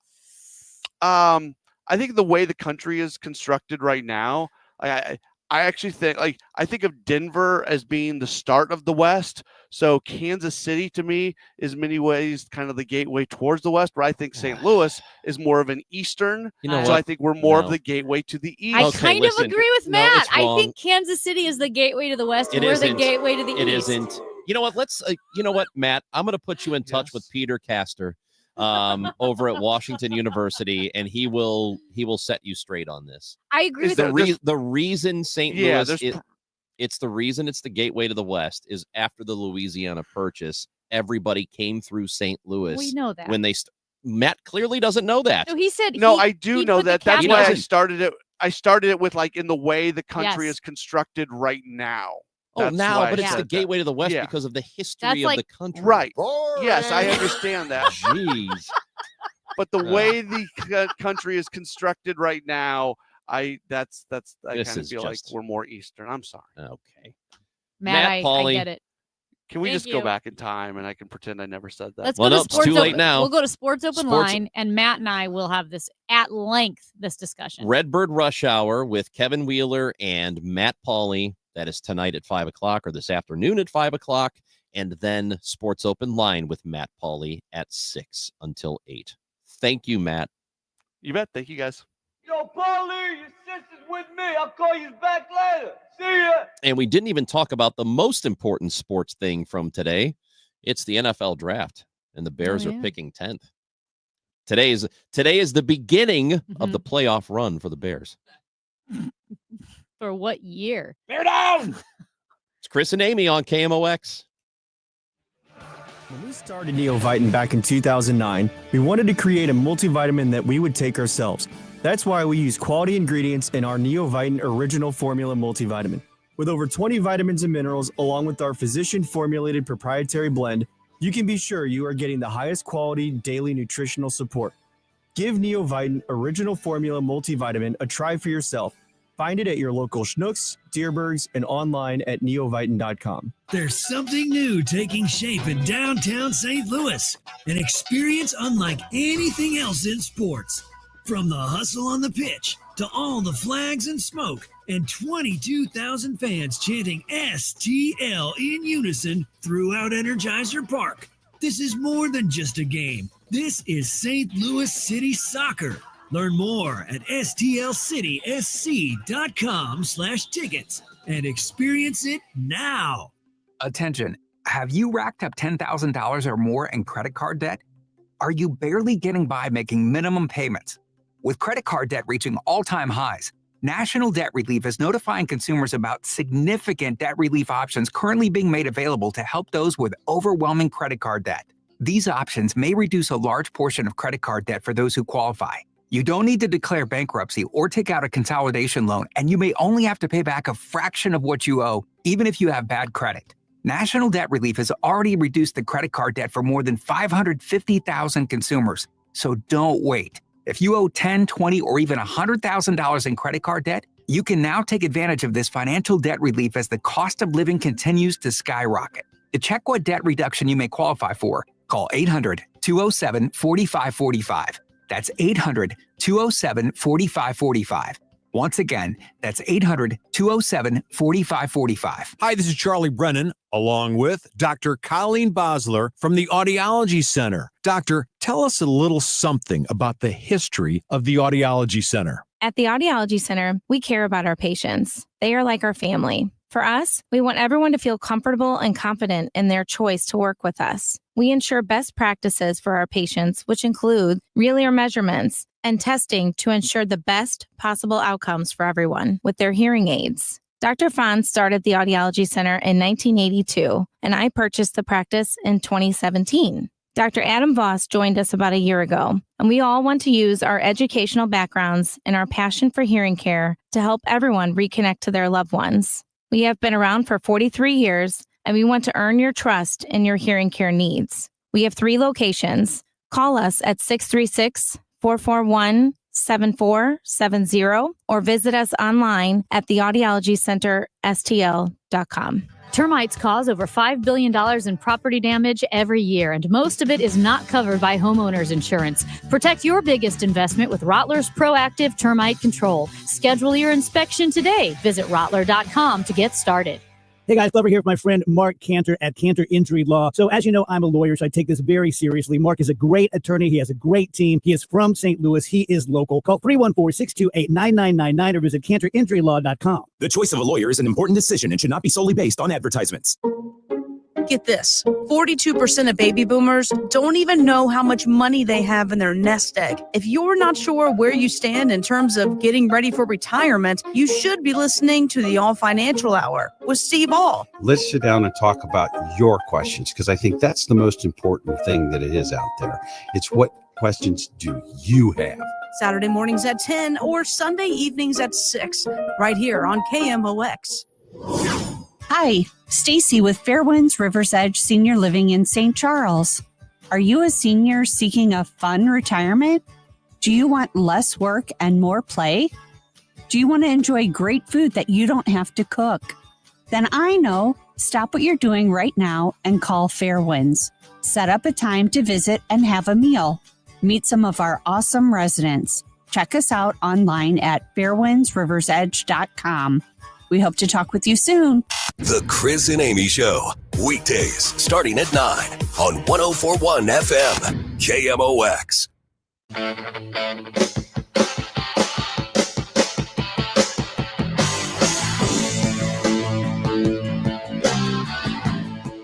The number to visit with the show is 314-436-7900. Continue to text us your annoyances about the game of baseball. And in a loving way. We all love the game of baseball. It doesn't have to be. We all love the game, but you can still be annoyed by something in it. You can't. It's like your spouse. You could love your spouse, but be like, man, why does he do this? I think what I'm just trying to clarify is we're not poo-pooing the game. We're poo-pooing You can an poo-poo the aspect. game if you want. I don't think you should poo-poo the game. Why? If that's what your feeling is, then poo-poo the game. Go ahead. I don't think that announcers, while they're calling the game, should poo-poo it. I always think that's a really bad look, and some announcers do that. And it's not just baseball. It happens a lot in baseball, especially the older school players who are now analysts. They're like, when I played back in my day, they do all that. And it's kind of happening in basketball a little bit. I don't think you should poo-poo the game while you're calling it. But if you're thinking about the game after the fact and you want to poo-poo it, then poo-poo it. Do all the poo-poo when you want. Okay, fine. There are certain things to poo-poo, but I could poo-poo other things more than just baseball. Yeah. So we do want to hear from you. Well, I think just to give people an idea of what we're talking about, Matt was poo-pooing the idea that there's no consistency in ballpark dimensions. We mentioned the Green Giant in Fenway, and how if a ball hits the Green Giant, that would have been a home run in a different ballpark. I know I'm in the minority there, and most baseball purists would, crucify me, but that seems a little extreme. Not literally, but a basketball court is all the same, dimensions across the board. An NHL hockey rink's all the same. I assume most soccer pitches are. That would be interesting if every arena, the net was a different height. Yeah. See, like, the park itself can still be quirky. You can still have the funny features of wherever else, but the playing surface itself should be the same. I think you'd have a point if the infield was different. Yeah.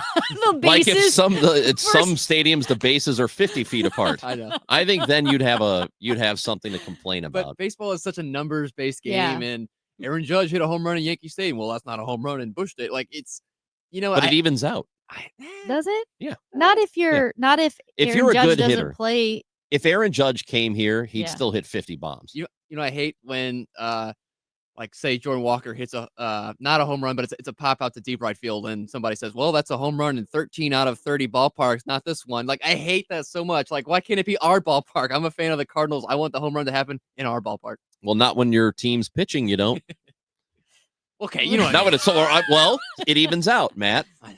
Well, So, I think like, he's right talking now- about individual statistics, not Who cares? not the teams. I don't care. I really don't care about individual But I thought statistics that's anymore. all baseball cares about. Not anymore. The Oh. home run record. Okay. No, the home run records have been broken, and that's the only record I ever cared about. They got broken. The consecutive games played streak, the Cal Ripken, that got broken. What do I care about now? The only Dude, thing, I don't feel like you care about there's only anything. one. There's only one. Yourself. The 56 game hit streak. If that one gets broken, which I don't think ever will happen, then that would be impressive. But other than that, who cares about the stats? Well, it could I get care broken. about wins. It could get broken if they mix up the distances between bases. Then you're going to get some more hits. Well, they're not doing that. Well, that's our point. So, Matt, what are you talking about then? You want to break the hit streak? Make the bases different distances. That's going to really Busch mess Stadium up will some not have guys. a bigger infield because that's just who we are, and we do things quirky this way. We make second base 5 times as big as the other bases. But the ballpark dimensions aren't bad here. They're pretty. know. They're pretty normal. The problem is that it's the weather. Weather? Yeah. So all Weather stadiums affects should the be fly to the indoor. ball. We should build roofs over every stadium now. I No, agree with that. I'm You know what? kidding. I'm writing that one down. That's terrible. I'm writing that one down. Horrible idea. Every stadium should have at least a retractable roof. That's your worst Every idea, stadium. and you're No, it's basically a communist. No more rainouts ever again. I would rather seize No more the, rainouts I would rather ever seize again. the means of production than put a Retractable roof. roofs everywhere. Let's go. Great idea. Thanks for reminding me. It's Dumb. Chris and Amy on KMOX. When we come back, Major Garrett.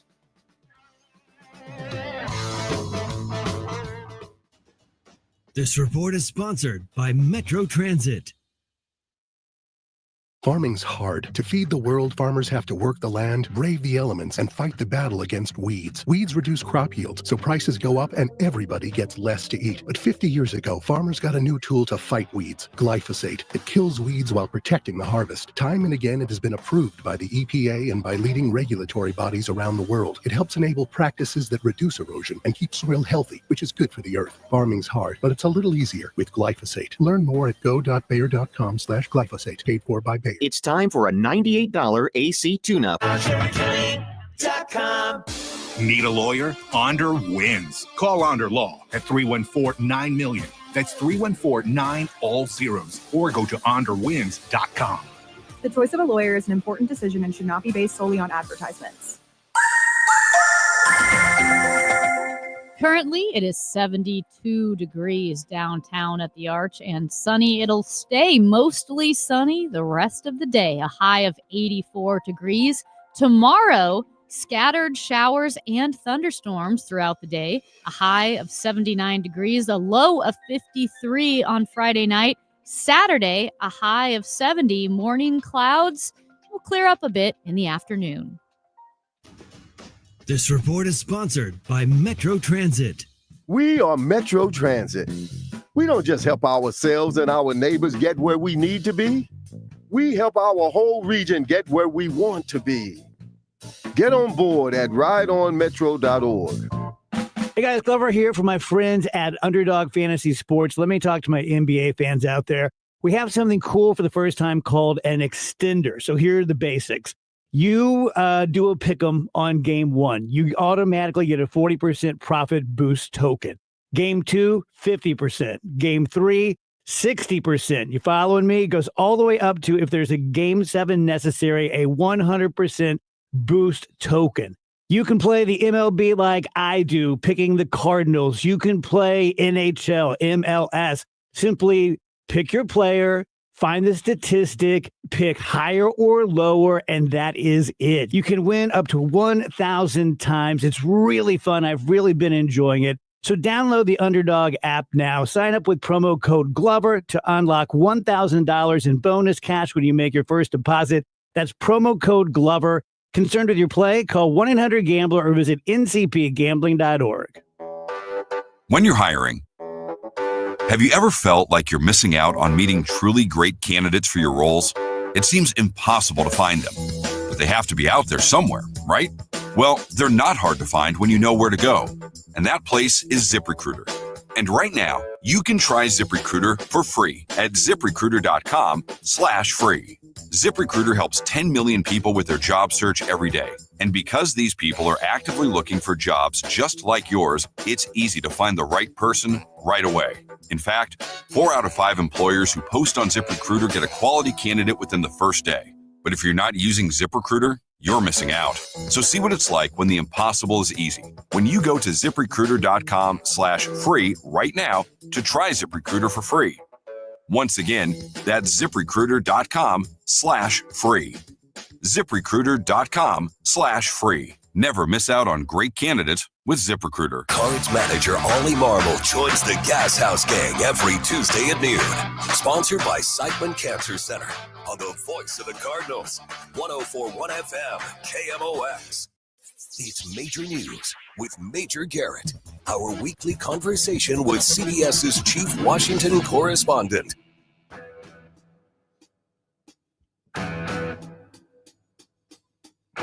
Major is also the host of America Decides on CBS News 24/7. And Major Garrett also happens to be the only Padres fan I've ever met. Major is with us on 104.1 KMOX. The first place San Diego Padres. How's it going, Major? Very well. I thank you for noting that. First place status for the Padres. Yep. Hey, they're a good baseball team. Before we get into the crappy stuff. Yeah. Yes. Because I feel like every time we talk, it's crappy stuff. You love baseball. Mm-hmm. What is a thing about baseball, however, that annoys you? Is there something about the game of baseball that annoys you? Yeah, I really don't like the extra inning runner on second base, new rule. The ghost runner. I like most of the other rule changes. I like the pitch clock. I like 3 pickoff throws. If you don't get them in 3 pickoff throws, then the runner automatically advances. I'm fine with that. But I don't like the automatic runner to start the 10th inning. I would hold that off until the 13th or 14th inning. But I'm not going to win that battle. Major League Baseball has made that determination. So that's the one thing about baseball that annoys me, but not very much about baseball annoys me. It is a great game. It always has been, always will be. It's the most geometrical sport that you can watch. and it is the sport that has the most internal intrigue, play in and play out, and that's why it's the greatest game ever invented. Wow, that is high praise. Well, thank you, Major. Well, now I'm gonna shift. Yes. Okay. I know. All right, now I the know. crap. Now I know. Ron, she's like, you bring up the bad stuff. But Russia launches one of the deadliest strikes on Kyiv since last summer. Trump wrote on Truth Social, Vladimir, stop, which has real Surrender Dorothy vibes to it, and a very serious situation. Of course, Donald Trump said going into the election that he could end this war in a day, in 24 hours. Yep. Where are this is, I guess, the first time that Trump has kind of almost called out Putin. Yeah. Where are we with this? So we've experienced this in the first Trump administration. We're experiencing it anew, not Russia. I'll get to that in a second. What we're experiencing is the idea that every day with Trump is a brand new day in the sense that nothing ever said before has any relevance to what happens today. This has been true with tariffs. It's been true with lots of other policy things. Our adversaries, in particular Putin and Xi in China, remember things from a couple of weeks ago. I'm getting to the point with Russia. About 10 days ago, the Russians sent what's called a double tap munition into a place called Sumy in Ukraine. Killed a bunch of civilians. What's a double tap munition? It's one that explodes and then explodes a second time when first responders arrive. It is meant and designed to be lethal not once but twice. Lethal the first time, then lethal the second time when people responding to the first strike arrive. When asked about it, President Trump says it was a mistake. I think it was a mistake that Russia did that. If there's any kind of munition that could never be a mistake, could never be fired accidentally, could never be deployed in a mistaken way, it's this kind of munition. Why do I bring this up? Because Putin internalizes that in a very direct and simplified way. I will be excused for almost anything, even something that is intentionally lethal, not to just one round of civilians, but the responders who come to save those still living from the first round. That happened about 10 days ago. So I don't know why it would surprise President Trump at any level that Putin would continue to use destructive munitions, missiles, rockets on civilians. This is what he has been doing through all the ceasefire negotiations that have largely been rhetorical but not real. And one social media post that says, Vladimir, stop. I mean, it's almost, not only is it a Surrender Dorothy line, it's like a parody of itself. What? Have you been watching what's gone on the last 3 or 4 weeks? I mean, yes, the Ukrainians will lob something here or push the Russians back here, but the vast majority of aggression, all the while of the Trump presidency, has been Russian, aggressively so. And the fiction continues to perpetrate that it is somehow Ukrainian intransigence that's the ultimate problem here. Well, when you keep confusing who started this war, that kind of misaligned judgment about who's really at fault persists. And that misaligned judgment about who's at fault benefits one belligerent in this war. And trust me, the Ukrainians are not the original belligerent. The Russians are. So the Russians remember, just as the Chinese remember. And the Russians were preparing themselves for a Trump presidency, just as the Chinese were preparing themselves for a Trump presidency. And the Chinese and the Russians are making it very clear they are prepared and willing to outlast Trump on whatever his social media post is or whatever his endeavors are, if it conflicts with their short, medium, and long-term interests. Meanwhile, the threat of tariffs, the implementation of them, the pulling back of them has created over the weeks a lot of confusion. And there are lawsuits that might be playing out in order to stop these tariffs from happening because of the damage they appear to be doing to the economy. What do we know about how he plans to move forward with them, if there is an off-ramp, if something might happen here? Is there any indication we'll have a resolution on this? I can't answer that question. It's a great question. There is no answer to it, because if the markets had it, they would respond in a certain way. If the Fed had a certain answer, it would respond a certain way. No one knows the answer to that question. Great question. Everyone's asking it. Nobody has an answer. But I do think I can cut through some of the mystery.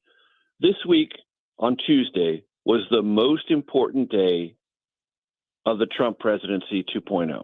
Tuesday of this week. 3 things happened that are enormously important. He called April 2nd Liberation Day.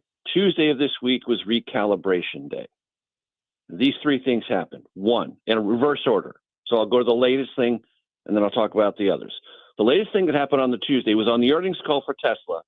Elon Musk announced he was backing off of Doge and getting out of a less prominent role with the Trump administration. The second thing that happened earlier before on that day, on Tuesday of this week, President Trump, when asked by reporters, said he had no intention of firing Federal Reserve Chair Jerome Powell.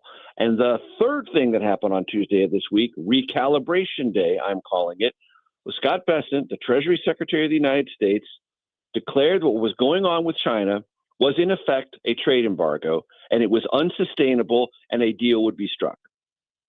All 3 of those were rhetorical and policy reversals of enormous magnitude.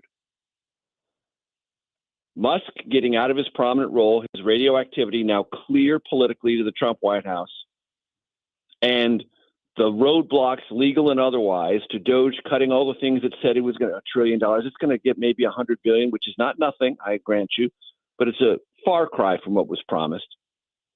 Trump, after badgering the Fed and the Fed chair and leaving it uncertain whether or not he would attempt to fire the chairman of the Federal Reserve, backs off unequivocally.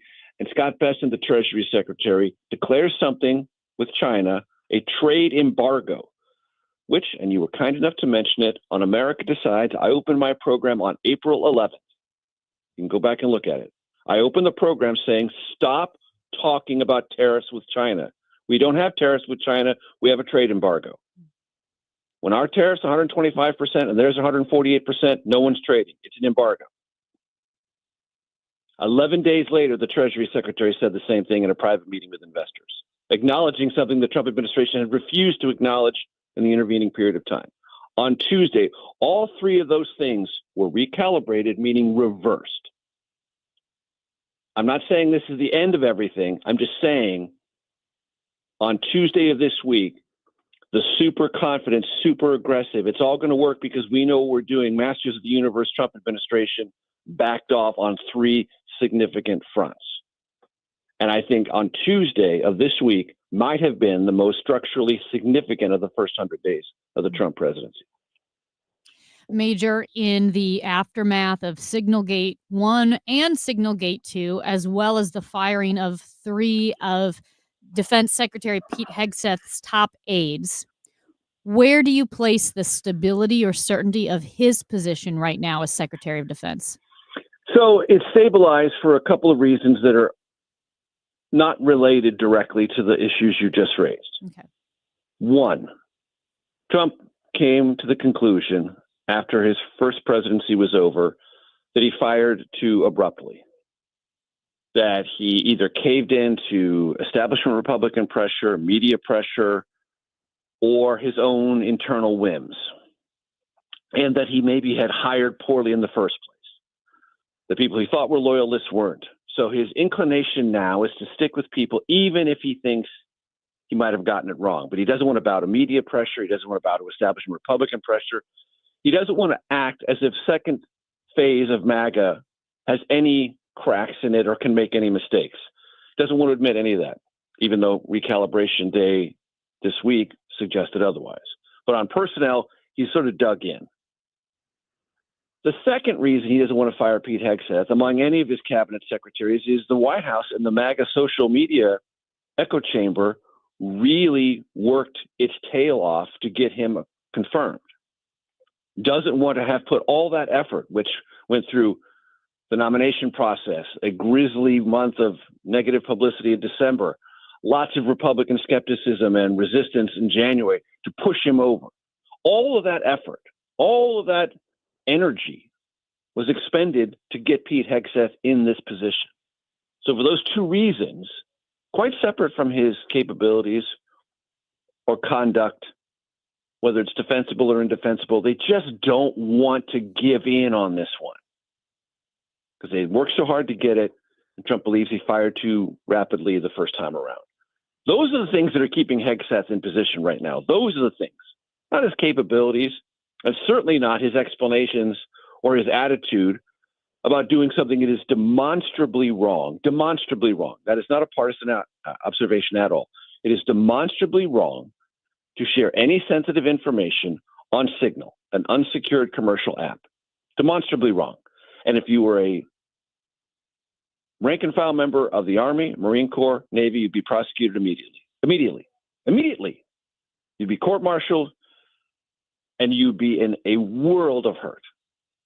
That's just a fact, and nobody disputes that. Nobody who's credible in this space disputes that. But he's the defense secretary, and he is, for the moment, immune from that level of accountability. And you would never share that kind of sensitive information on a Signal unsecured commercial app with your wife, your personal attorney, and your brother, none of whom have security clearance of any length, of any kind whatsoever. It's just wrong, flat out wrong. But because of Trump's general sense that he doesn't want Hegseth to go, doesn't want to cave, thinks it's an old story. It's not an old story. No one's ever done this before. It's a very brand new story, actually. He doesn't want to budge. Major Garrett, any news for us on the thing? I will have an announcement for you about the thing of the thing on May 12th. May 12th. All right. Write it down. I'm writing it down right May now. 12th. I have one Major. piece of paper. I wrote it down, and I will save this piece of paper. You know, you can put it in your phone. Oh. I'm sending it to everyone I know on Signal. Oh, okay. Well, on Signal. Don't forget the Atlantic Reporter, though. I'm calling. Nobody will know Jeffrey about it Goldberg unless you will be do. on it. Yes, it's All right. going to be my super secret Major Garrett May 12th news. That's Yes, the name yes. of the group. Yep. Exactly. Major, we appreciate Thank you, you as Major. always. All right, we'll talk next week. Chief Washington correspondent for CBS News, Major Garrett. He is on America Decides on CBS News 24/7. Also, Mizzou grad. Don't forget about that. It is the Chris and Amy Show on 104.1 FM KMOX. Hi, Mia here at the winnings desk of the Missouri Lottery. So, I wanted to write a thank you note for every dollar Missouri Lottery players have given to Missouri and education, but that would be 8.4 billion notes. So, to save a little time and a whole lot of paper, here's just one. Dear every single lottery player in Missouri, thank you for helping us give $8.4 billion to Missouri and education. Sorry, my trumpet's in the shop. The Missouri Lottery. Winners welcome and play responsibly. Whether you're shaping up a small yard or tackling serious acreage, Steel walk-behind, zero-turn, and stand-on mowers are built to get the job done. Shop online or at your local Steel dealer. Steel, let's go mow. All right, don't let tunnels and mole holes ruin your lawn. That's like a huge thing. I think that's a big part of my childhood is my dad working outside in the yard and being so frustrated with the moles just tearing up their yard. You've heard me talk about Rottler for mosquitoes, taking care of mosquitoes so it doesn't ruin your time sitting outside, listening to Cardinals baseball and barbecuing. But did you know that Rottler has a solution for your mole problem? And Rottler doesn't charge per mole, as some companies do. They have a fixed budget for the year. Plus, there's no charge for follow-up visits in between regular services. So their mole program includes year-round warranted protection, exterior treatments, and the best news, you don't even need to be home for Rottler to perform the mole service. You don't have to sit there and wait for the guy to show up. Rottler offers the most advanced and highly effective mole elimination program available. You won't regret it. It will save you tons of headaches, all that work you've put into your lawn. Visit Rottler.com today. ZipRecruiter is the place. ZipRecruiter is the place for talented teachers, savvy software developers, and master mixologists. ZipRecruiter is the place where you meet all these people and more. That's because ZipRecruiter is the place for job seekers who are looking for new opportunities. In fact, ZipRecruiter helps 10 million people with their job search every day, so you can find the right candidates right away. It's no wonder that ZipRecruiter is the place for skilled skydiving instructors, accomplished airbrush artists, and proficient pediatricians. But if you're not using ZipRecruiter to hire, you're missing out. ZipRecruiter is the place that's so confident it can make your hiring easier that it lets you try it for free at ZipRecruiter.com/free. So if you want the right candidates for all your roles, ZipRecruiter is the place to go. Try it for free at ZipRecruiter.com/free. That's ZipRecruiter.com/free. Never miss out on great candidates with ZipRecruiter. The Lamar Hunt U.S. Open Cup Tournament is coming back to St. Louis. Join us on May 7th at Energizer Park for the round of 32 and watch St. Louis City SC battle Union Omaha to kick off our run for America's most historic trophy. Get tickets at stlcitysc.com/Open Cup and help the boys in red bring home an 11th U.S. Open Cup to our city. The easiest way to park on game day is to park with iParkit. iParkit has the best game day parking garages in St. Louis. iParkit has 2 convenient garages on Clark Avenue, located right next door on either side of the ballpark. The iParkit game day garages have multiple entry and exits to accommodate all fans, no matter where you're coming from or headed to after the game. Download the iParkit app and drive in and out using only your license plate. Use iParkit for convenience and peace of mind on game day. Hey, St. Louis homeowners, are you thinking about upsizing, downsizing, or relocating this year? This is Debbie Monterey, and when life happens and you need to sell your home, I recommend you speak with trusted realtor Gloria Liu with Your Home Sold Guaranteed Realty. Gloria understands every seller situation is unique, which is why she's created custom programs to fit every home seller's needs. Many people move out of necessity, like for a new job or financial challenges. And that's why Gloria's created her guaranteed multiple cash offer program, giving you up to 6 of the best offers with at least 1 at 100% of market value, or Gloria will pay you the difference. Plus, you sell faster. Gloria did this for the Miller family in Clayton and got them more money than they were expecting and within their time frame. Gloria did it for them. She can do it for you. Get your offers today by calling Gloria Liu at 314-325-6888 or online at gloriahasthebuyers.com. Gloria and seller must agree on price and possession date. gloriahasthebuyers.com. The Chris and Amy Show on 104.1 FM, KMOX. Hey, DMC was great on there. 2 precursors to rap were Chuck Berry's Too Much Monkey Business and Bob Dylan's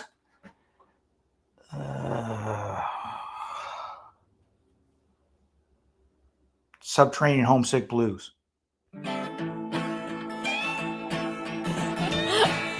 That was Dr. Durwachter. I was a little worried about him halfway through, but he came. I love that he took the time to think. So, apparently that is a thing that Subterranean Homesick Blues. Yeah. Some people think is like a rap precursor. He's not wrong about that. Well, that's what I mean. That's what Darryl McDaniel was saying. He goes, "We didn't invent anything. We reinvented everything." Yeah. Which is kind of cool. Yeah, the interview with DMC, really great. And DMC, along with Sugar Hill Gang, will be in St. Louis May 8th, performing with the St. Louis Symphony Orchestra, which is really cool. It's at Stiefel. Theater. If you want tickets for it, slso.org. And DMC did say he was going to come in and sit down with us in studio when they're in town. We should get him and Stefan Denev together in the room. Oh, that'd be great. Okay, since we didn't have time for Did You See This, I do have a quick one. You know how the first week of May, I think it's May 7th, May 8th, is the deadline for the Real ID across the country. Yeah, right. You have to have the Real ID, or if you want to fly. If you want to fly domestically, you need the Real ID. Otherwise, you'll have to bring a passport or you can't fly. So there's some compliance, but a lot of states, there are 30 states that have less than 70%, like right around 70% of their residents have the Real ID. So there are millions of Americans, but let's say there's 30 states with only 70% compliance. That was on CBS News National. And they're talking about all these different states. And then they said, except for New Jersey, which has only 17% compliance. Why is no one in New Jersey getting their real ID? In all of the national news stories, all of the states are kind of on the same struggle bus, around the same level, hovering at that 70% compliance. And then every news story ends with, except for New Jersey, which seems to be only at 17%. Do people in New Jersey just don't care? Do they I don't not know, but what's going here's on? what I'm thinking. What's going on in New Jersey? Do you think the situation has his already? Do you think it says the situation on it?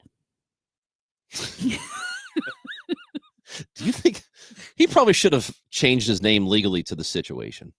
And then he could have, then it could be on his ID. Yeah. But I bet he doesn't have one. And there are a lot of people in Jersey like him. So maybe that's the problem. There are a lot of situations. Is Chris Christie not letting people know? Oh, I bet he's got his real ID. Do you think why is he not telling his constituents? He's not in government anymore. You don't think he would, I don't know, speak not- out a he little doesn't bit more? care. I mean, you're right. It's not his job anymore. I really don't want to do this real ID thing. It just feels You haven't like done it yet? No. You're part of the 30%? Yeah, that's right. Unbelievable, I will wait till the last minute. this guy. I don't really need one until like July. What's going on in July? You getting I'm married? taking a plane. You're taking a plane? Yeah. I got one of those real cheap flights from Southwest. Yeah, he did. He finally got him. He got like a $39 flight. Every time I see those flights, it's always like $39, and you click on it, and it's like, do you want to go to Des Moines on Tuesday? Yeah, it's No, I don't. oh, the I place you don't want to go to, it's still $200 one way. It was So, $800 to fly to Vegas last weekend, but I could have gone to Des Moines on Tuesday. Who wants to do that? I don't. There's nothing in Des Moines. They have nobody lives there. Literally, Des Moines not even Des a real Moines city. is French for no people. Chris and Amy show. We have the final hour coming up, and Danny Cohn is the president and CEO of the Jewish Federation of St. Louis, and he will be coming in next to talk about their mission and what's next for the organization on 104.1 FM KMOX. Marry, get a home, settle down, write a book. Too much. So you're thinking, great boat, 60 grand, but hey, we can have fun on the water. She's thinking, what, 3, maybe 4 months a year if we're lucky? You're thinking tow ropes and wakeboards. She's thinking granite countertops and undermount sinks. You're back to thinking about summers. But she's thinking about all year, every day, rain or shine. And she's also thinking 3 days and about half the cost. That's right, 3 days and half the cost.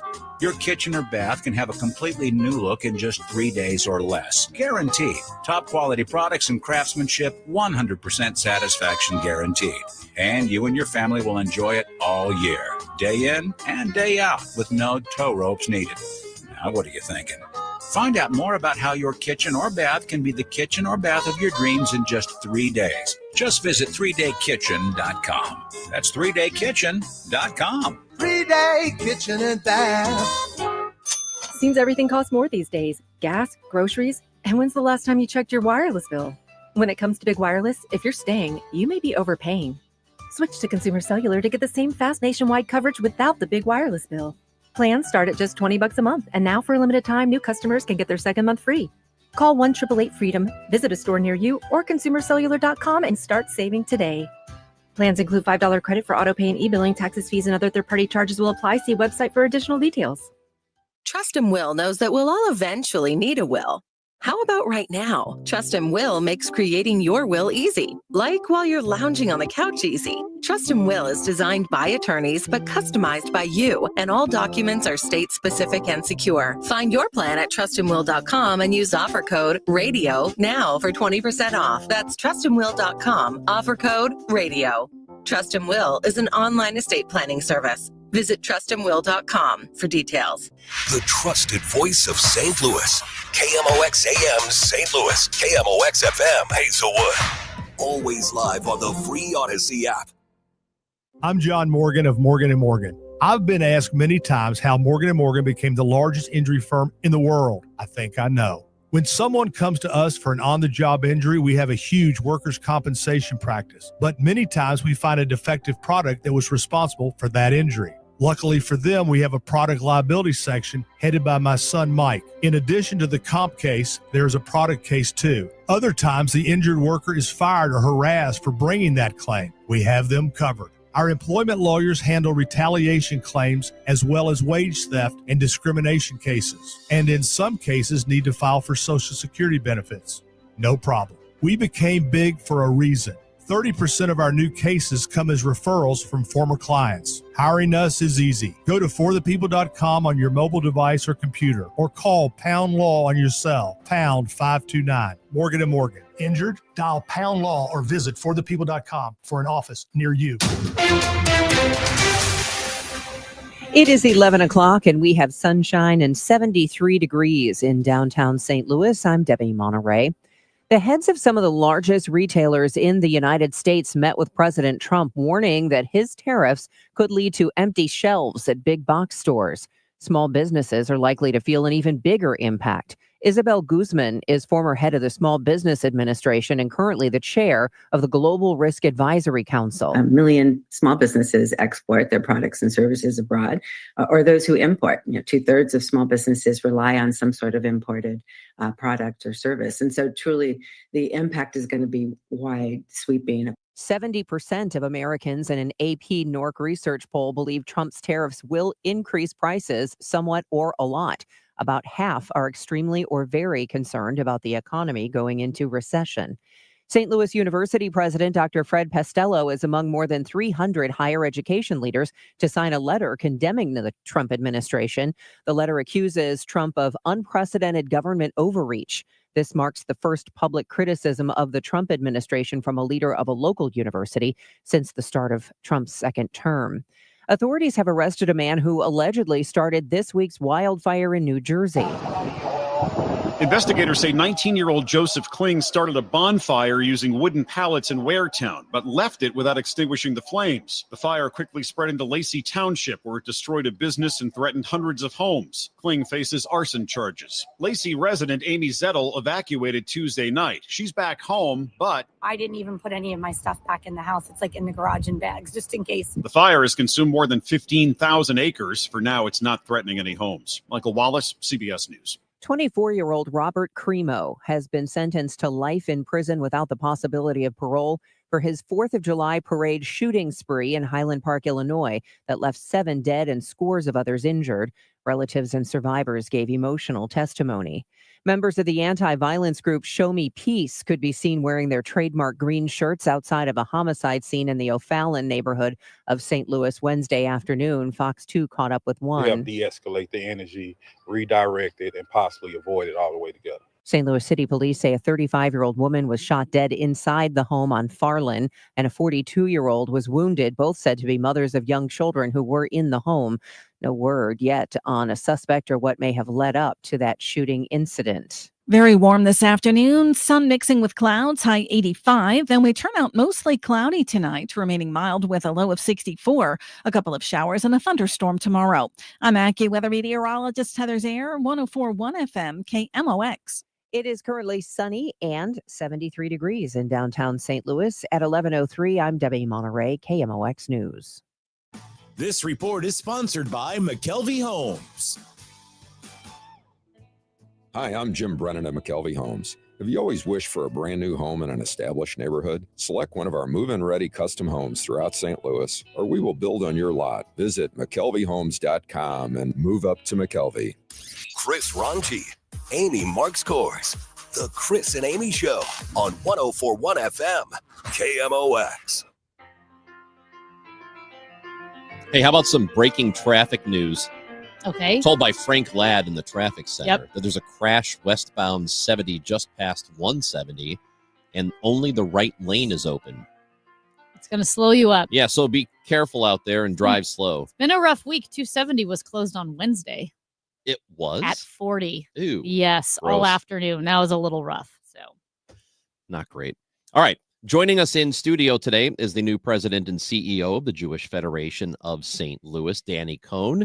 is with us now. Danny, we appreciate you coming in. How are you doing? Good, and thanks for having me. St. Louis, it's a beautiful day here today. Yeah. Can't think of a better thing to be doing than sitting here talking to you. We were just talking about you've been in Birmingham, Mm-hmm. you're from Omaha, you lived in Chicago, now you're here in St. Louis. You've been all over the place. I'm the wandering Jew. I go just like the plant. I go wherever I'm called. I got a buddy. That's what I call him. I call myself the Jewish Mary Poppins. I kind of fly in wherever I'm needed to fix whatever needs to be done. I love it. That's the book we didn't know we needed. That's going to be perfect. I love it. So, but in all seriousness, you started in Omaha. I did.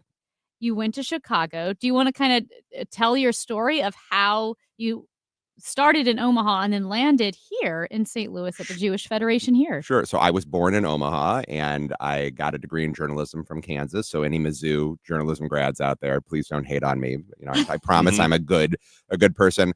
There's a lot of KU people though here too. Oh yeah. But the journalism school, there seems to be this huge rivalry.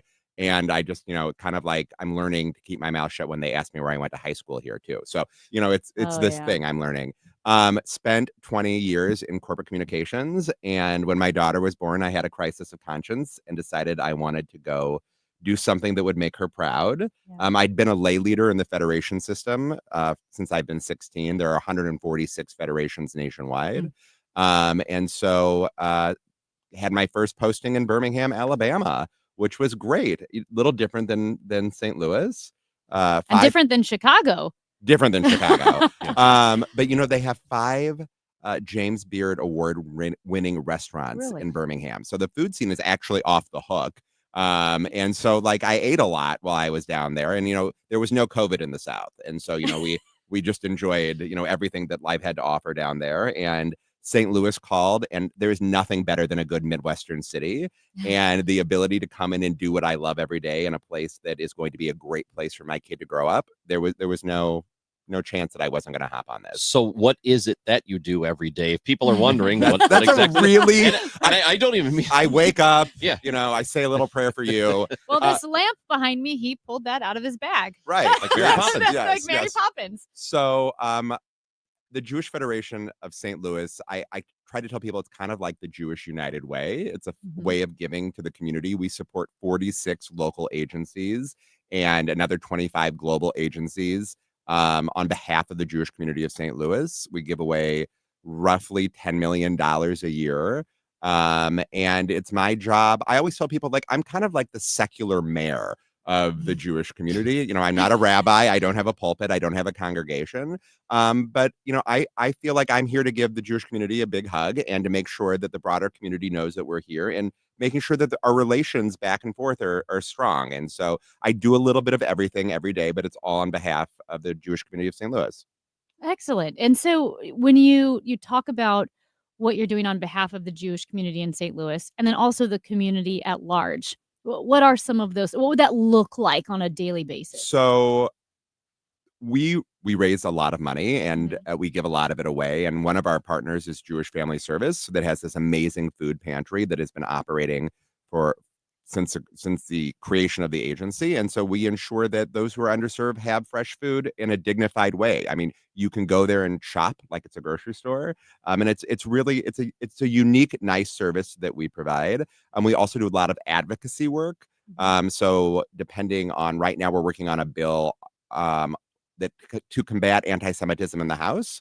And so that's on behalf of everyone, to make sure that, hate speech is eliminated in the state of Missouri. And so from advocacy to fundraising to just even showing up and, talking to Congressman Bell, who was here this week, about the needs of his constituents. We did a community study recently, so we have all this fresh data on the Jews of St. Louis and how they need to be served and how we can help serve the broader population. With the different areas you've been, I feel like St. Louis has a very strong and vibrant Jewish population. How does that compare to like Omaha or Birmingham, where is it a smaller population? Is it larger here? So St. Louis has 45,000 people living in Jewish homes right now. By contrast, Birmingham had 5,000. Wow. Omaha has 8,000. So this is definitely a much larger, diverse community. I would say it's one of the biggest in the Midwest. And it is diversity is the key here. So Jews aren't monolithic to begin with, but if you start getting into the smaller communities, you see a lot of sameness. As in here in St. Louis, it's like a rainbow bag of Skittles. It is, you have a little bit of everything, and it's really refreshing to be in a city that really values diversity of opinion in people. And as you take on this new role, do you have any particular priorities that are important to you, whether it's the same as what was happening before or something new, maybe a different direction to take the Federation in? So my number one priority is dealing with anti-Semitism. We had the incident in Afton last month. We've had graffiti on overpasses. 78% of the Jewish population in St. Louis has been affected by anti-Semitism. And that's a problem. And so, we have said educate, educate, educate, which is also what the Federation does. We go and educate. But this is where the advocacy work really comes in, and making sure that the elected officials and the bills that pass in the House are really there to protect and support. For example, in Afton, the graffiti that happened, it's not a hate crime in the state of Missouri, which I find baffling. I think that, a Nazi symbol is a hate crime within itself. And so my priority is to make sure that we kind of put this to bed here so that everyone can live productive, happy, unified lives. I know that sounds like a very tall order, and it's going to take a very long time. So what is the challenge there? Because speech, even terrible speech, is protected, is First Amendment protected unless you're inciting violence. So what is the challenge in trying to combat this when you do have to do it within the framework of the First? Well, I think the challenge is getting the children educated before this happens, right? And how do we make, for example, Holocaust education, which I believe is required now in the state of Missouri, how do we start that so that the kids understand that the swastika doesn't represent something that is happening now. It is really a callback to an atrocity that happened 80 years ago. And so better civics lessons, better interactions with the religious community so that we have our faith leaders preaching against anti-Semitism from the pulpit. There's a lot of ways to get it done. I often say we're looking for the righteous Gentiles of my generation. And it used to be, would you hide us? And now it's like, will you even stand up and put to bed these vicious tones and lies? Yeah, it's we're seeing that the rise in anti-Semitic attacks. I mean, it was happening before COVID, during COVID, after COVID. It's continuing. You see anti-Semitic speech on the far left, on the far right. I'm like, my goodness, the only thing that the two parties, two fringe parties agree on is like being anti-Semitic. Like it's insane. Like that so many anti-Semitic tropes that people are willing to perpetrate, or they don't even realize they're accepting. How do you fight that when it's coming from all sides? If I had the answer, I'd probably be president of the United States. But it is something we're working on. It's interesting that you say the tropes, because people sometimes don't even realize what anti-Semitism is, right? So when you look at someone and say, oh, you don't look Jewish, or is that your real nose? Like that's anti-Semitic, right? Mm-hmm. That is a microaggression. A good friend of mine who is Jewish was at a car dealership, and they made a trope about the prices or something to him.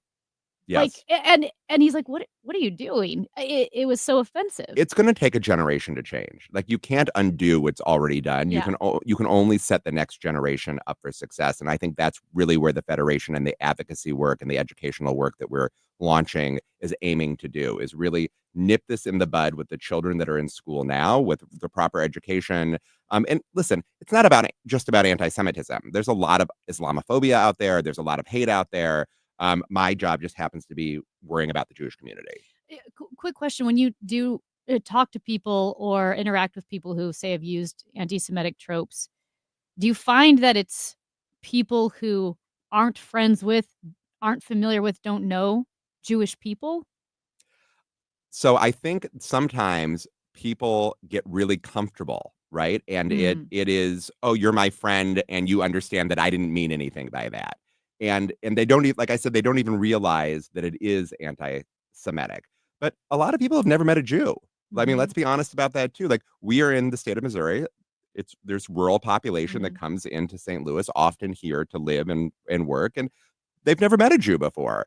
And so again, it's us doing a better job getting out into the community. I don't think that a lot of anti-Semitism is purposeful in the microaggression way. I mean, when you're seeing swastikas, when you're seeing, That's intentional. It's intentional. The bigger displays. But again, it doesn't cut any lighter, right? It still cuts deep and it still hurts. And our children are being affected. And you don't want your kid coming home from school and crying because, they asked them, you can't come and swim at our pool because our country club's restricted. And I'm making that up as an example. I don't know if there are any restricted country clubs still left in St. Louis. Yeah, it's interesting. My best friend is Jewish. She's from Israel, and she would compete. Competed across the world as a track athlete, and she said, "Oh yeah, we couldn't wear our team warm-ups. Like if you were going to go get lunch, if she competed in Europe or whatever, you had to be careful with wearing your team warm-ups." She said, "I learned early on to be proud of where I was from, but to not broadcast it." And that was something that was very eye-opening for me. And I know a little different, if she's competing for Israel, but that's how she grew up, like just kind of being aware. We're one generation separated from the Holocaust. Yeah. Yesterday was Yom HaShoah, where, we commemorate the death and mourn the 6 million Jews killed by the Nazis. I'll flip that though. So I've got a 10-year-old who wears her Star of David proudly everywhere that she goes. I mean, there could not be a more proud kid to be Jewish, but we started young, right? And we gave her the right answers to the questions that her friends would ask. In Birmingham, there are a lot of Bible study groups that happened before, and she was not going to Bible study before school, but she was able to have conversations with these kids about why not. And we need to start doing that earlier and sooner with the Jewish children so that they can educate their friends along the way. Danny, if anybody's listening and whether they are or are not Jewish and maybe they want to get involved in some way, is there a way that you would invite them to? Listen, I think the easiest way to get involved is when you see something, say something, right? Like that costs nothing to be nice. They can come to, jfedstl.org and find out more, but just modeling their behavior costs them nothing, and knowing what they want their surrounding community to mirror. And so that's the easiest thing to do. Danny Cohn, President and CEO of the Jewish Federation of St. Louis. Welcome to town. Thank you. It's good to have you here. Thank you for Great to coming be in here. studio too. Thank you. Have you seen a baseball game yet? I have not, but if anyone has a box they want to invite me to, Sure. you can find me. You can find me at the Sweet. Federation, and I would be happy to be your guest. There's and only we can discuss anti-Semitism together. there's a caveat. You have to help them win.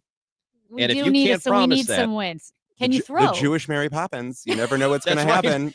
You got a reliever in that bag? I know. I was like, a bullpen's a They little could weak. They Can could you use throw? some bullpen arms. I don't play, but I can pray. They need a lot of that too. I love it.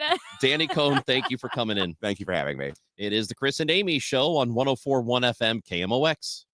Setting goals for retirement is one thing, but knowing how to achieve those goals is another. What are your wishes, hopes, and dreams? What's retirement look like for you? Because everybody, that picture is different. For tips on building a better nest egg, tune in to the All Financial Hour with host Steve All, Saturday mornings at 10 or Sunday evenings at 6, right here on KMOX. You can also visit yourmoneymattersstl.com for more details.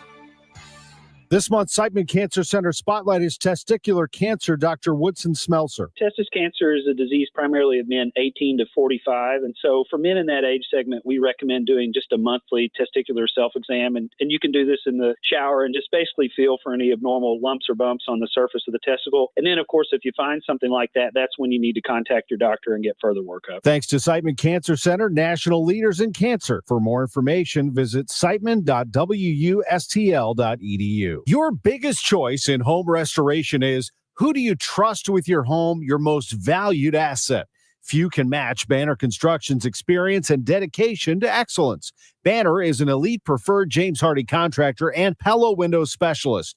Restoration is a one-time opportunity to have Banner's design team show you architectural options to make your home the neighborhood showcase. Call for a free consultation, 314-569-1050, and have a Banner day. Hi, my name is Christina Straight, the owner of Straight Realty, and I'm asking you, what do you want in a realtor? Do you want experience? I've been a broker for over 21 years. Do you want to know how much I've sold? I've sold over $500 million, yes, $1 billion with a B, in sales. Do you want value? I now list properties for only 2%. So, if you're looking for all these things and want the best, then call me 314-441-4444. Why pay more than 2? You can also listen to my podcast on my website, straightrealty.com. Commissions are not regulated and negotiable. Straight Realty is a licensed broker in the state of Missouri. The following heartwarming yet informative scene is brought to you by Trust and Will. Son, your grandpa and I used to work on this car together, and when I'm gone, I want you to have it. Wow. Thanks, Dad. Doesn't count. What you need is a will. Luckily, Trust and Will makes it easy. Designed by attorneys, but customized by you, you can easily create a state-specific, legally valid document that actually counts. Now, let's let the engine do the talking, am I right? Start your will at trustandwill.com. Use offer code COUNT for 20% off and make it count. Trust and Will is an online estate planning service. For details, see trustandwill.com. Hey, Green Gobbler here. So you've got a clogged drain in your bathroom. Water in the sink's overstaying its welcome. You're spitting today's toothpaste on top of yesterday's toothpaste. You hope that it go away.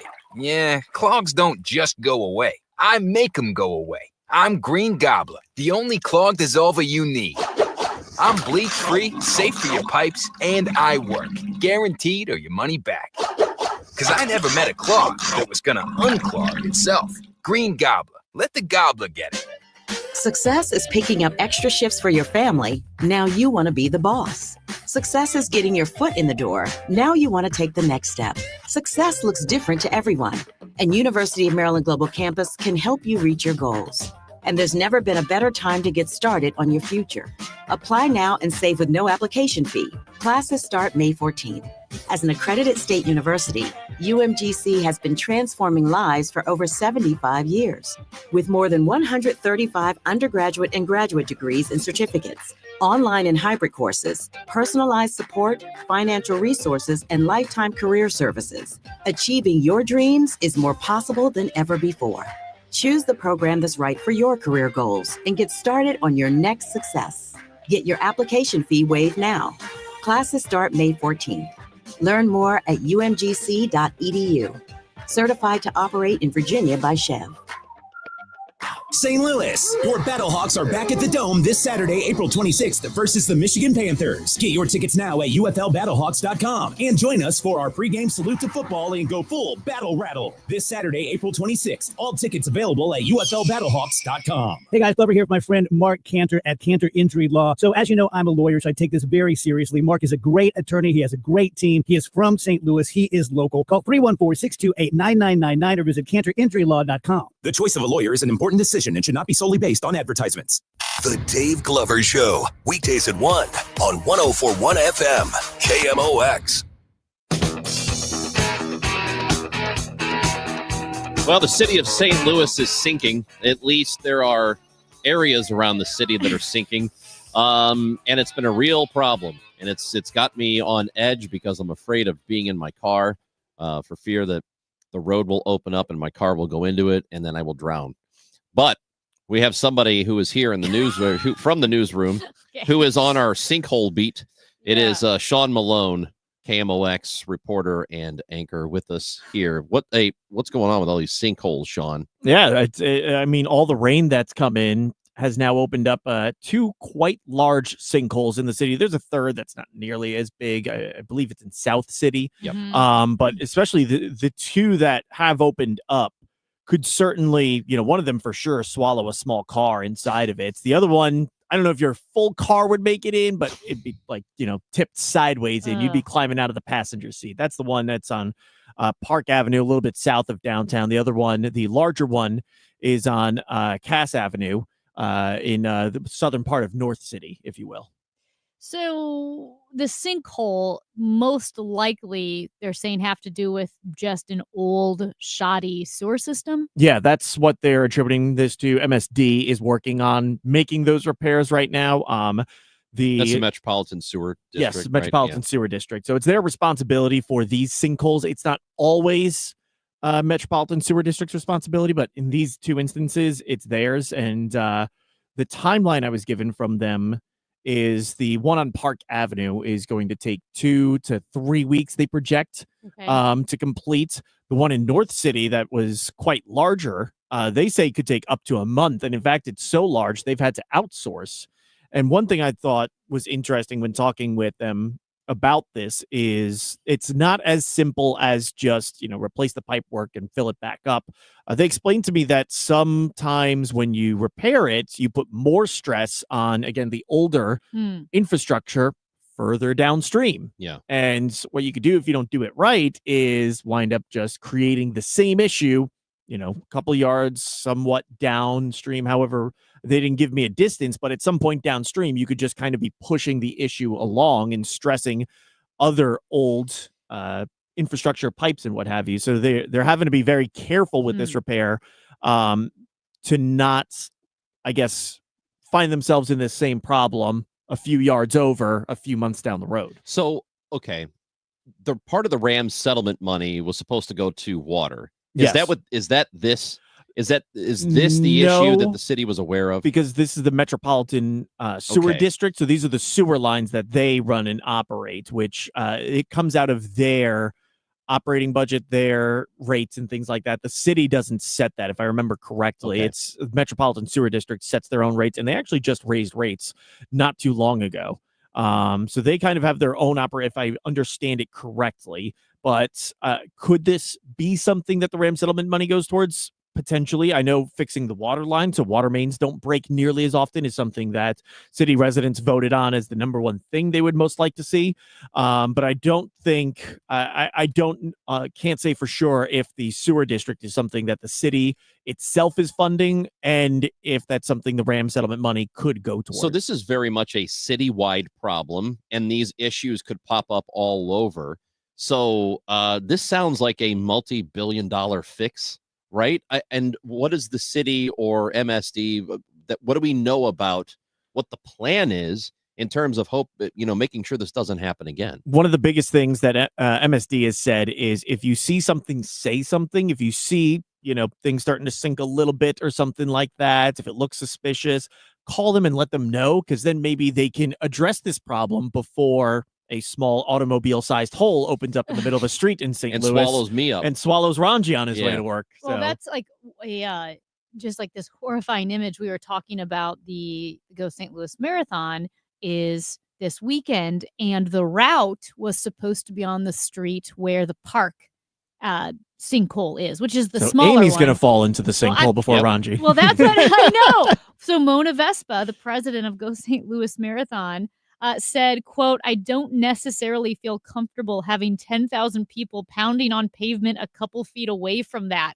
Like, you don't want to be anywhere near a sinkhole, even if you could put cones around it. Like you said, the infrastructure around it could collapse. So that's why they did, like we mentioned, they moved it a block over. But that's kind of a terrifying image of all those people next to a sinkhole. I feel like what we're learning is we should, until we get a handle on this, until we find out what the hell is going on, nobody should walk or drive anywhere. Just stay put. Just stay put. Shelter in place. Shelter in place. Don't go to work. Don't walk down the street. Don't do anything that might jeopardize your body. Yeah. Well, Sean, how does this relate to at all to the burst pipes that we've seen? And I think it was Lindell Forever was destroyed because of the water, that the broken pipe. It's all the same issue. Really, right? the correlation at the end of the day is just it's an aging city infrastructure. Yeah. It's, you think about 100 years plus goes by with the city infrastructure. Things get old, things break down over time. But it's just a lot of things that have gotten old that are now breaking down because of that. That's the problem. And, you mentioned the water division in terms of trying to fix this. The Rams settlement money, the Mayor Tashara Jones, when she was in office, said, because we asked her about it, there's not enough money in the Ram settlement money to solve the water issue and to replace all the water lines for the city. Oh, yeah. There's just not enough money for something like that to be done with just the Ram settlement money. You would need a lot more, federal grants, things of that nature to try to fix that issue in its entirety. So that's, now that we're going to talk about, the sewers and trying to replace all the sewer lines as well, that's going to be tough. And something that I thought was interesting, I was pointed out, Alderman Shane Cohn made the point that just what St. Louis is built on top of makes it problematic. There's a lot of limestone. Yep. There, he said, and I didn't know this, it was known as Cave City at one point because of all the caves that were around. So I didn't know that. I thought that was interesting, but it's one of those like, what can you do at that point besides, to quote Patrick Starr from SpongeBob, take Bikini Bottom and push it somewhere else? Can we push St. Louis somewhere else so it's not built on limestone and on top of caves? That's really what more could be done. That's an option, or maybe we could just stop digging. Stop digging into the ground. I think Sean should ask the mayor that specific Should question. we push St. Louis like somewhere Bikini else? Bottoms. All right. I don't think we have enough Ram settlement money for that either. Our sinkhole reporter, Sean Malone, thank you. Hey, real quick before we go to break, we're about to talk about the annoying things about baseball. We all love baseball, Cardinals fans or whatever you're a fan of, but there are things about the game that might annoy you. Do you have a thing that annoys you about baseball? Yes, the egos that umpires have that has prevented that's a great Major one. League Baseball from modernizing and slowed it with things like instant replay, because for so long it has not been from the umpire's perspective about getting the call right. It's about being told you're right. That's, you know what, man? That's my soapbox. Great call. That might be the best Sean one. Malone. He's the best. He is our sinkhole and umpire reporter. Get over yourself, umpires.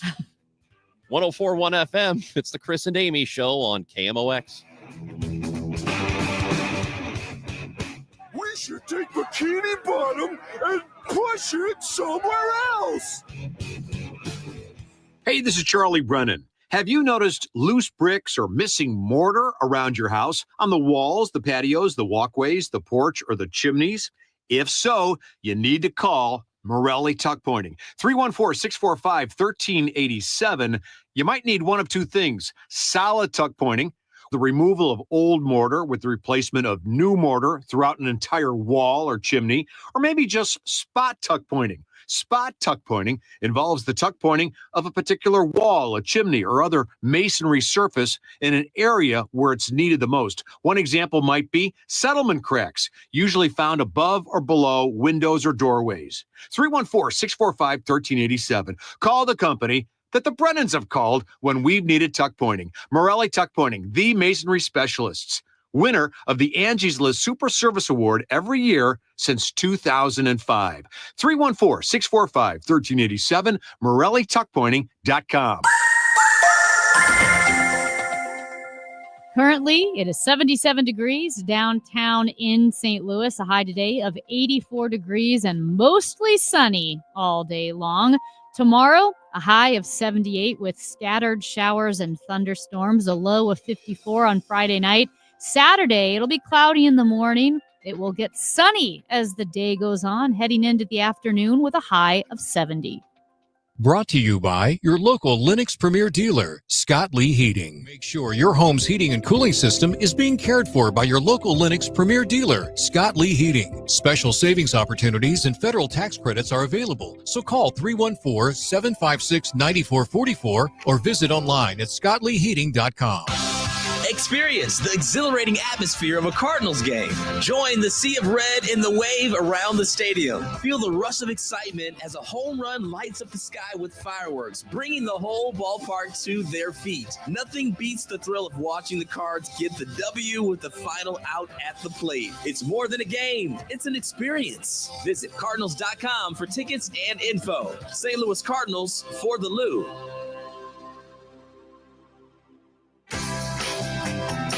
There is no better way to enjoy America's favorite pastime than cheering on the Cardinals with your family at Busch Stadium. From the thrill of watching the game to the kid-friendly activities, food, and fun, the ballpark has it all. Make magical memories as you cheer together for every home run, double play, and Cards win. Your family's summer tradition starts here at Busch Stadium. Grab your tickets today at Cardinals.com. St. Louis Cardinals for the Lou. We started Neovitin because we wanted to create a multivitamin for ourselves. That's why we focus on quality ingredients and formulas with our multivitamins.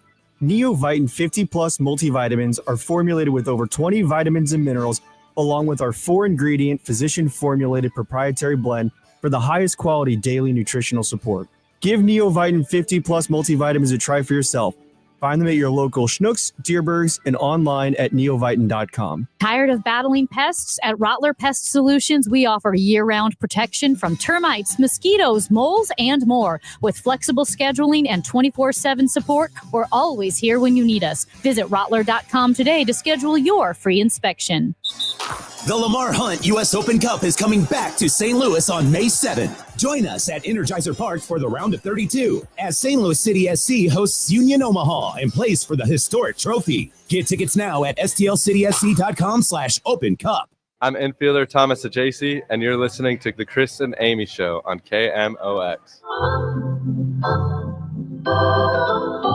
Well, what if Thomas Ajacey said, I'm Thomas Ajacey, infielder for the Cardinals, and here's what I hate about baseball. Here's what I find annoying. Hey, you should know that the Gas House Gang is coming up at 12. Bernie Miklas and me. We will talk Cardinals baseball. We'll talk to Dan Guerrero, who covers the Cardinals for the Post-Dispatch. So that's all coming up. We got a lot to discuss, Amy. Yeah, you do. Well, starting at 12. Well, here we go.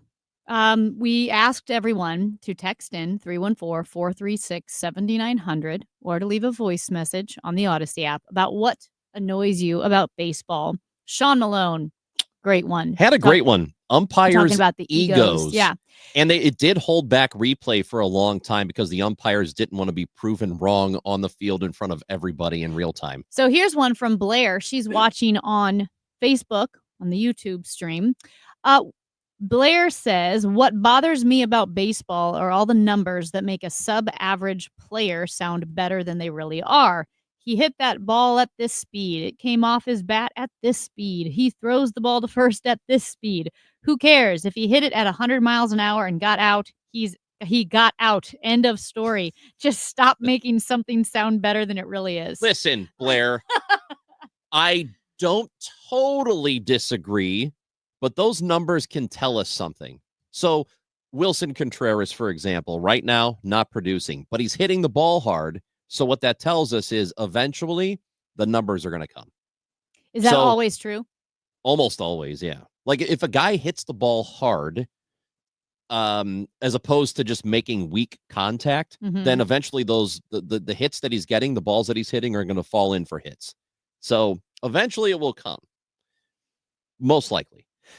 Here's for me, Amy, I was thinking about this when the subject came up. Yeah. And it all started because Matt Pajeski, our producer, said he doesn't like the fact that ballpark dimensions are different. They should all be the same size. Yes, they should. No. What if it hits the green giant? Stupid. No, I like the I don't like the intentional quirkiness. So like what Houston did when they put that stupid hill out in center field because it was quirky. I don't like that. But Fenway Park was built in an area where there just wasn't space, so they made the wall the way it is.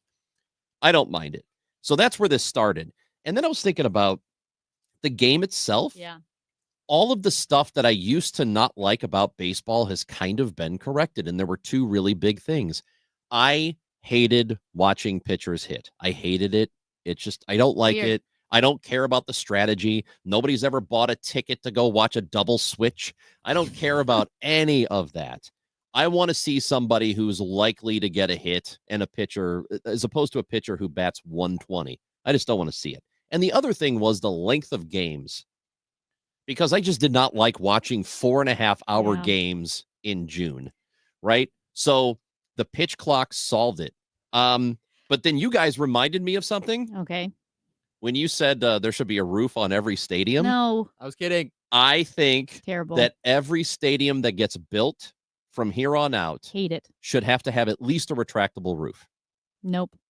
Rainouts are stupid. What about a screen? A screen? Glass roof. To keep the bugs out. Yeah, I don't care. No, I don't like the roof idea at all. Here's one, and I think this is going to be controversial. Yep. Because I brought it up with a few people yesterday who all disagreed with me. But I think it's weird that the manager dresses like the players. Like, why does he wear their outfits? You're not going to play. I get it. The player manager days, maybe that's where it started. I don't know if it started then.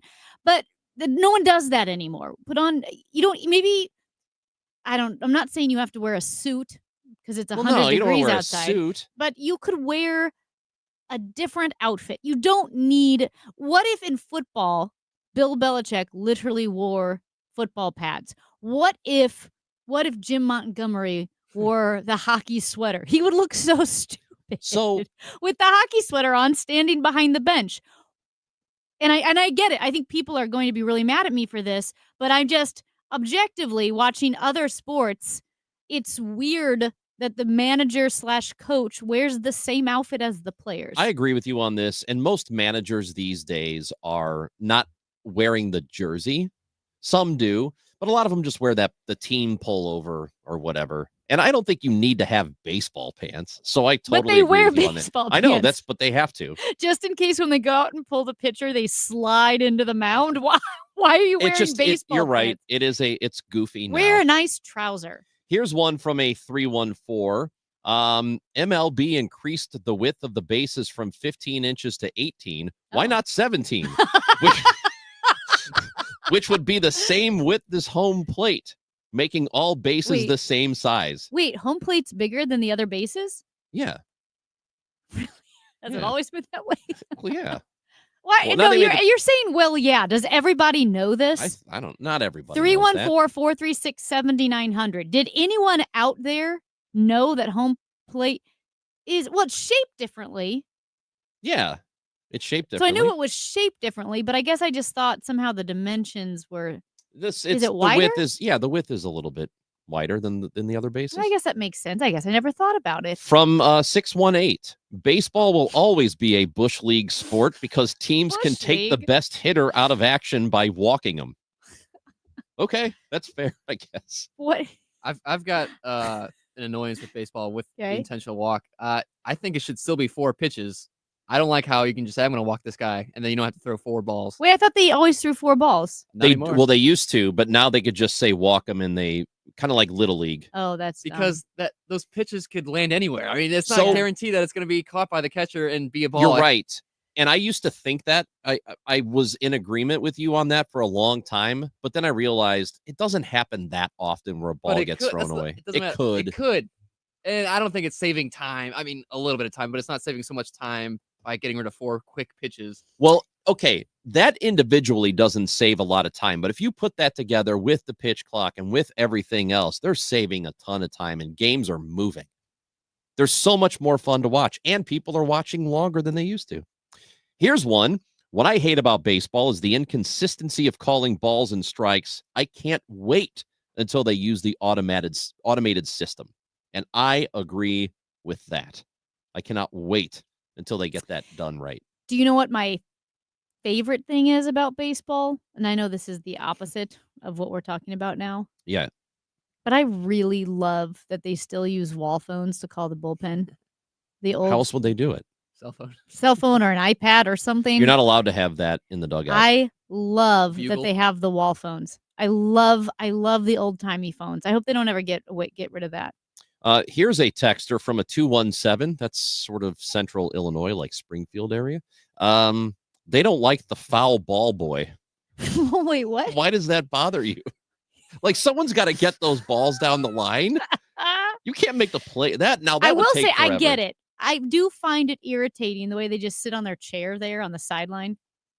It's a little annoying. From a 636, I hate how the season is 162 games in the Yes. heat of summer, and the playoffs are incredibly short in winter-like conditions in October. I disagree with that part. I like the October baseball. That I really love does it for October me. baseball. But what if the baseball season were 60 games? No. Wouldn't it be, That's too it would be a little. little No. more manageable. I could be okay with 154 back to weight. 154. Yeah. When did that change? Oh shoot. 60s. Was it 60s? I don't remember. So when you were in first Or grade. 70s. Oh. No, it was the 60s when that happened. This message is from YouTube. Mhm. TW watching us on YouTube. Annoyed by the designated hitter. It is a shallow compromise to aid retail fans and hold their flighty attention spans. Wait, a retail fan? People who are not diehards who are just showing up to watch and then they go home and they Is don't that care. a phrase, a retail fan? I've never heard it, but I know that's what he means. Okay. I don't agree. And the reason I don't agree is that pitchers, they can't hit, man. They may have been able to hit when they were playing and hitting every day, but the game is just, it's stacked against you. You can't take at bats, like 2 at bats every 5 days and expect to be good. You just can't. But what if 1961. What if the perfection of baseball is in its imperfections? Okay. No. This message says Ghost Runner in extras. Yeah. I hate that. A lot of people don't like They it. don't like it. And I like Feels what gimmicky. Feels gimmicky to them. Yeah, I kind of agree with what Major Garrett said and what John Rooney said yesterday. I could get down with it. Let him play the 10th inning without that. Let him just play a 10th inning as regular, and then maybe in the 11th or 12th or something like that, then you add the Ghost Runner. I could totally get down with that idea. Here's one. I get annoyed about the infield fly rule in baseball. I didn't get it when I played baseball. I don't You know get what? it now. Why is it a thing? I love that. That is how I feel. I don't get it either. Make them catch the ball. Here's why, Amy. Okay. Because when there's a runner at first and second, they First don't. and second? Yes. Okay. Or bases loaded. Okay. When there's a pop up on the infield, right? Okay. The runners can't go anywhere because they'll be out, right? So they have to wait till the ball Is caught. till something happens. What they did not want is for the defense to intentionally drop the ball to get a double play. Part of the game. That's what I would say. Did that used to happen? No, or I'm was saying like infield that, fly that should be always a part of rule? the strategy. That's where the ball landed. Part of the strategy. No, that's part of the game. You're talking about like that's just Yeah. how you hit. If you didn't want that play to happen, hit it harder. Hit it out of the That's- infield. How about that is this? stupid. How about this? You can let it drop, but you have to let it bounce twice before you pick it up. That's ridiculous. I think I agree with the infield fly rule. I make it interesting, make it difficult, make it scary. No, because all you're doing is ending an offensive threat. Like you're a team set up for a big inning and they got first and second, and that's what people pay for. They pay for offense. They go to ball games to watch that. So you got first and second, 1 out. You're thinking, oh man, we're gonna have a big inning here, and then pop up on the infield and some doofus gets to drop it and then get a double Has the play. infield fly rule been around for as Oh, long as you can forever. remember? I don't know when they brought it in, but yeah, it's I been think forever. it's funny thinking of someone in 1897 going, the people are paying for offense. We need the infield fly rule. Well, they are. People watch sports for offense. They don't watch it for defense. It's just not that interesting. That's rude. In Major League Baseball, there is too much emphasis placed on home runs, hence too many strikeouts and lower batting averages. Hey guys, real quick, I wasn't wrong. The infield fly rule started in 1895. Yeah. So that's part By of the baseball, National Matt. League. And it's plagued the game for Yes, it has been holding tainted the sacred it's- sport of baseball for it's- so far too long. Yeah, it's that's your holding problem the with game baseball. back. That's it. It's holding the game back. Make baseball great again. Here's one from a 636. I'm upset because I can't ever watch a local baseball team unless I have a TV subscription. And somebody else said local games should be free for people who live in the area. You know what? I agree with that, but here's what I can offer you. I can't do anything about subscriptions and how much it costs, but I do know you can listen to Cardinals baseball for free on 104.1 FM KMOX and the Odyssey app. You can have it on your phone. That seems like a pretty damn good deal to me. What about when they stop beer sales in like the 7th inning or 8th inning, whenever it is? Yeah, I don't like that either. Seems rude. It's totally rude. Uber home. It's fine. It's the Chris and Amy show on KMOX. Febreze. As a rideshare driver, I love keeping my car smelling fresh and clean. So when I'm driving, I only trust Febreze car vent clips, featuring 3 distinct intensity settings, because it's that little touch that sets me apart. I can turn the intensity down for subtle freshness, or I can turn it up for when I want lots of scent. So whether it's set to low, medium, or high, with Febreze car, I know my car's going to smell amazing. Which keeps my driver rating right where it belongs. Picking up, Oscar! Johns Hopkins University has found that just mild hearing loss doubles your risk of dementia, so hearing loss isn't something to ignore. But hearing aids are so expensive and ugly. Not anymore. Meet Audien Hearing. You can get nearly invisible hearing aids without a prescription starting at $98 a pair, and they're ready to use right out of the box. Rated the best hearing aids of 2025 by Forbes Health, and with over 1 million customers, Audien is easy to trust. Visit audienhearing.com. That's AUDIEN hearing.com. Straight Realty has always been an industry leader when it comes to commissions, so it should come as no surprise that the recent Realtor settlement has only empowered us to continue offering our sellers even better rates. We now list homes for only 2%.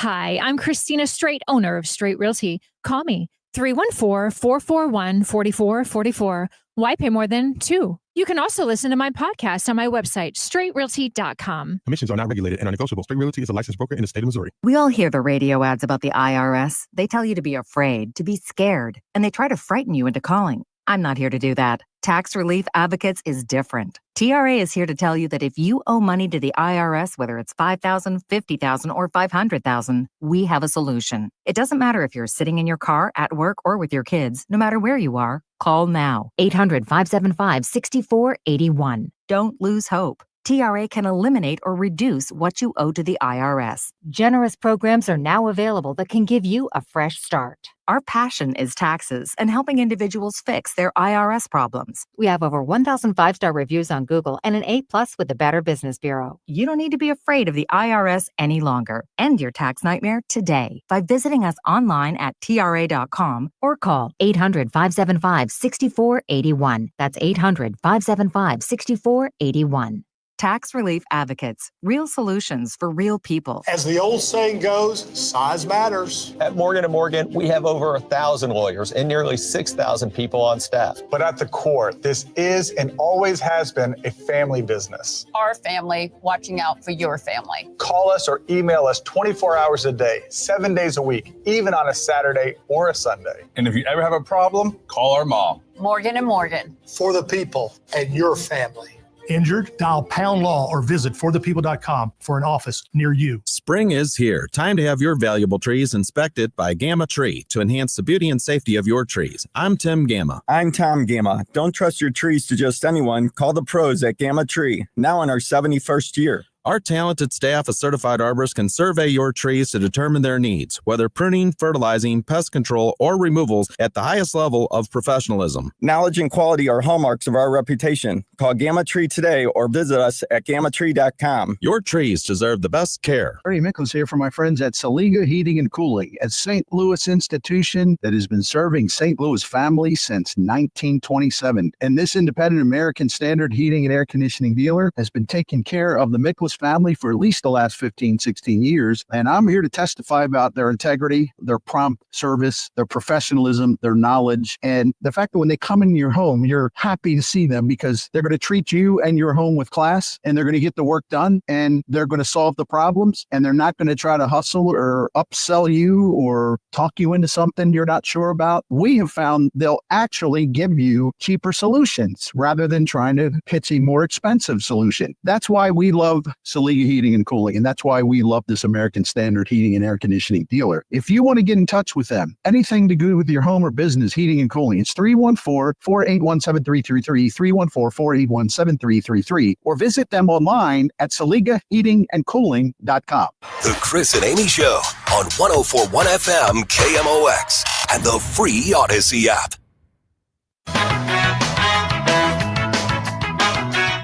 Yeah, Bernie's going to be with me for the Gas House Gang at 12 o'clock. We're going to talk about the Cardinals series loss to the Braves, and then we'll get into the Blues game tonight. They've got game 3 of that series. It's Chris and Amy now until we say goodbye. A couple of text messages have come in reminding young Matt Pajeski, who hates the infield fly rule, What an idiot. that the Cardinals would not have won the World Series in 2011 without the infield fly We could have rule. won it a different way.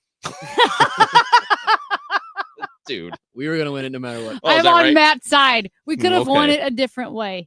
Did the infield fly rule hit a home run in game 6 into center field, like David Freese did? No. David Freese did that himself. Well, they wouldn't have won before that. You know what? It doesn't matter. Here's a message. The crowd doing the wave when the game is close within a run or two. Save it for big blowouts and pay attention to the game. That's right. That's a serious fan there. Well, I agree. No shenanigans when it's close. Yeah, no fun. This is doing not any fun at the baseball game. is not about fun. It's about winning. Here's a person. This is from an 812. Where's that? 812. Baseball players wearing chains while they play. I hate it. Really? Some have multiple chains. Someone may someday get tangled up with another shirt after every pitch. Well, this is from Roger. Oh, it's from Evansville, Indiana. What? Who's gonna get tangled in the chain? I don't understand the chain thing only for this reason. I think it looks good. It does look good, but it looks suboptimal. Like it does get in the way, hit you in the face. No, that amazes me about it because there are tennis players who wear chains and long earrings. Don't get it. I don't know how they do it. I think I would if I could. Like when you're running and it's hitting you in the face, I don't know why you'd want that. It looks Chris Sale, irritable. Really good pitcher, just won a Cy Young. Yeah. But early in his career, he had this chain that his grandma had given him. And after every pitch, he had to tuck it back in the jersey. Every pitch back in the jersey. That seems like it would be annoying. And guess what? He doesn't wear it anymore, I don't think. So I get it. So I will say, I think there's something like, I don't know. I forgot the number. But like $1 million worth of diamonds in baseball fields, in baseball diamonds, because the players will wear jewelry and and a little diamond will fall out. Yeah. We got a voice message from Bob. Chris, Amy, remember when there was only one statistic, batting average? Now we have so many, everybody gets confused. Whatever happened to the batting average? Well, it's still there, Bob. I'm on Bob's side. You know what? I don't like exit velocity. Why? You don't want to know how hard a guy's hitting a baseball? I like to know that. I want to know his batting average. Here's a message. I hate that the Yankees don't have names on the back of the uniforms. Really? I think it's cool. I hate it too. Boston does the same thing at home. I kind of like pretentious teams. It is pretentious. It's very pretentious. How about this has nothing to do with baseball, but this person does not like the fake crowd noise when the Battlehawks are on a road game because there are no fans in those stadiums. I agree with that too. Battlehawks play at home and they always get a great crowd. All right. We appreciate your time today. Thank you. Back tomorrow, 9:00. Amy Marks-Kors and Michael Kelly will be right. with you on the Chris and Amy show tomorrow, and John Hancock for the first hour as well. So that is tomorrow's show. Anything you missed on the Odyssey app, download it to your phone and listen to the podcast later if you missed. We had a really good show today. A lot of fun. Great. DMC was with us. Coming up next, it is the Gas House Gang, Bernie Miklasz and me, Chris Ranji. We will talk about the Cardinals and what in the world is going on with that bullpen and more. Blues game tonight. All that coming up on the Gas House Gang next.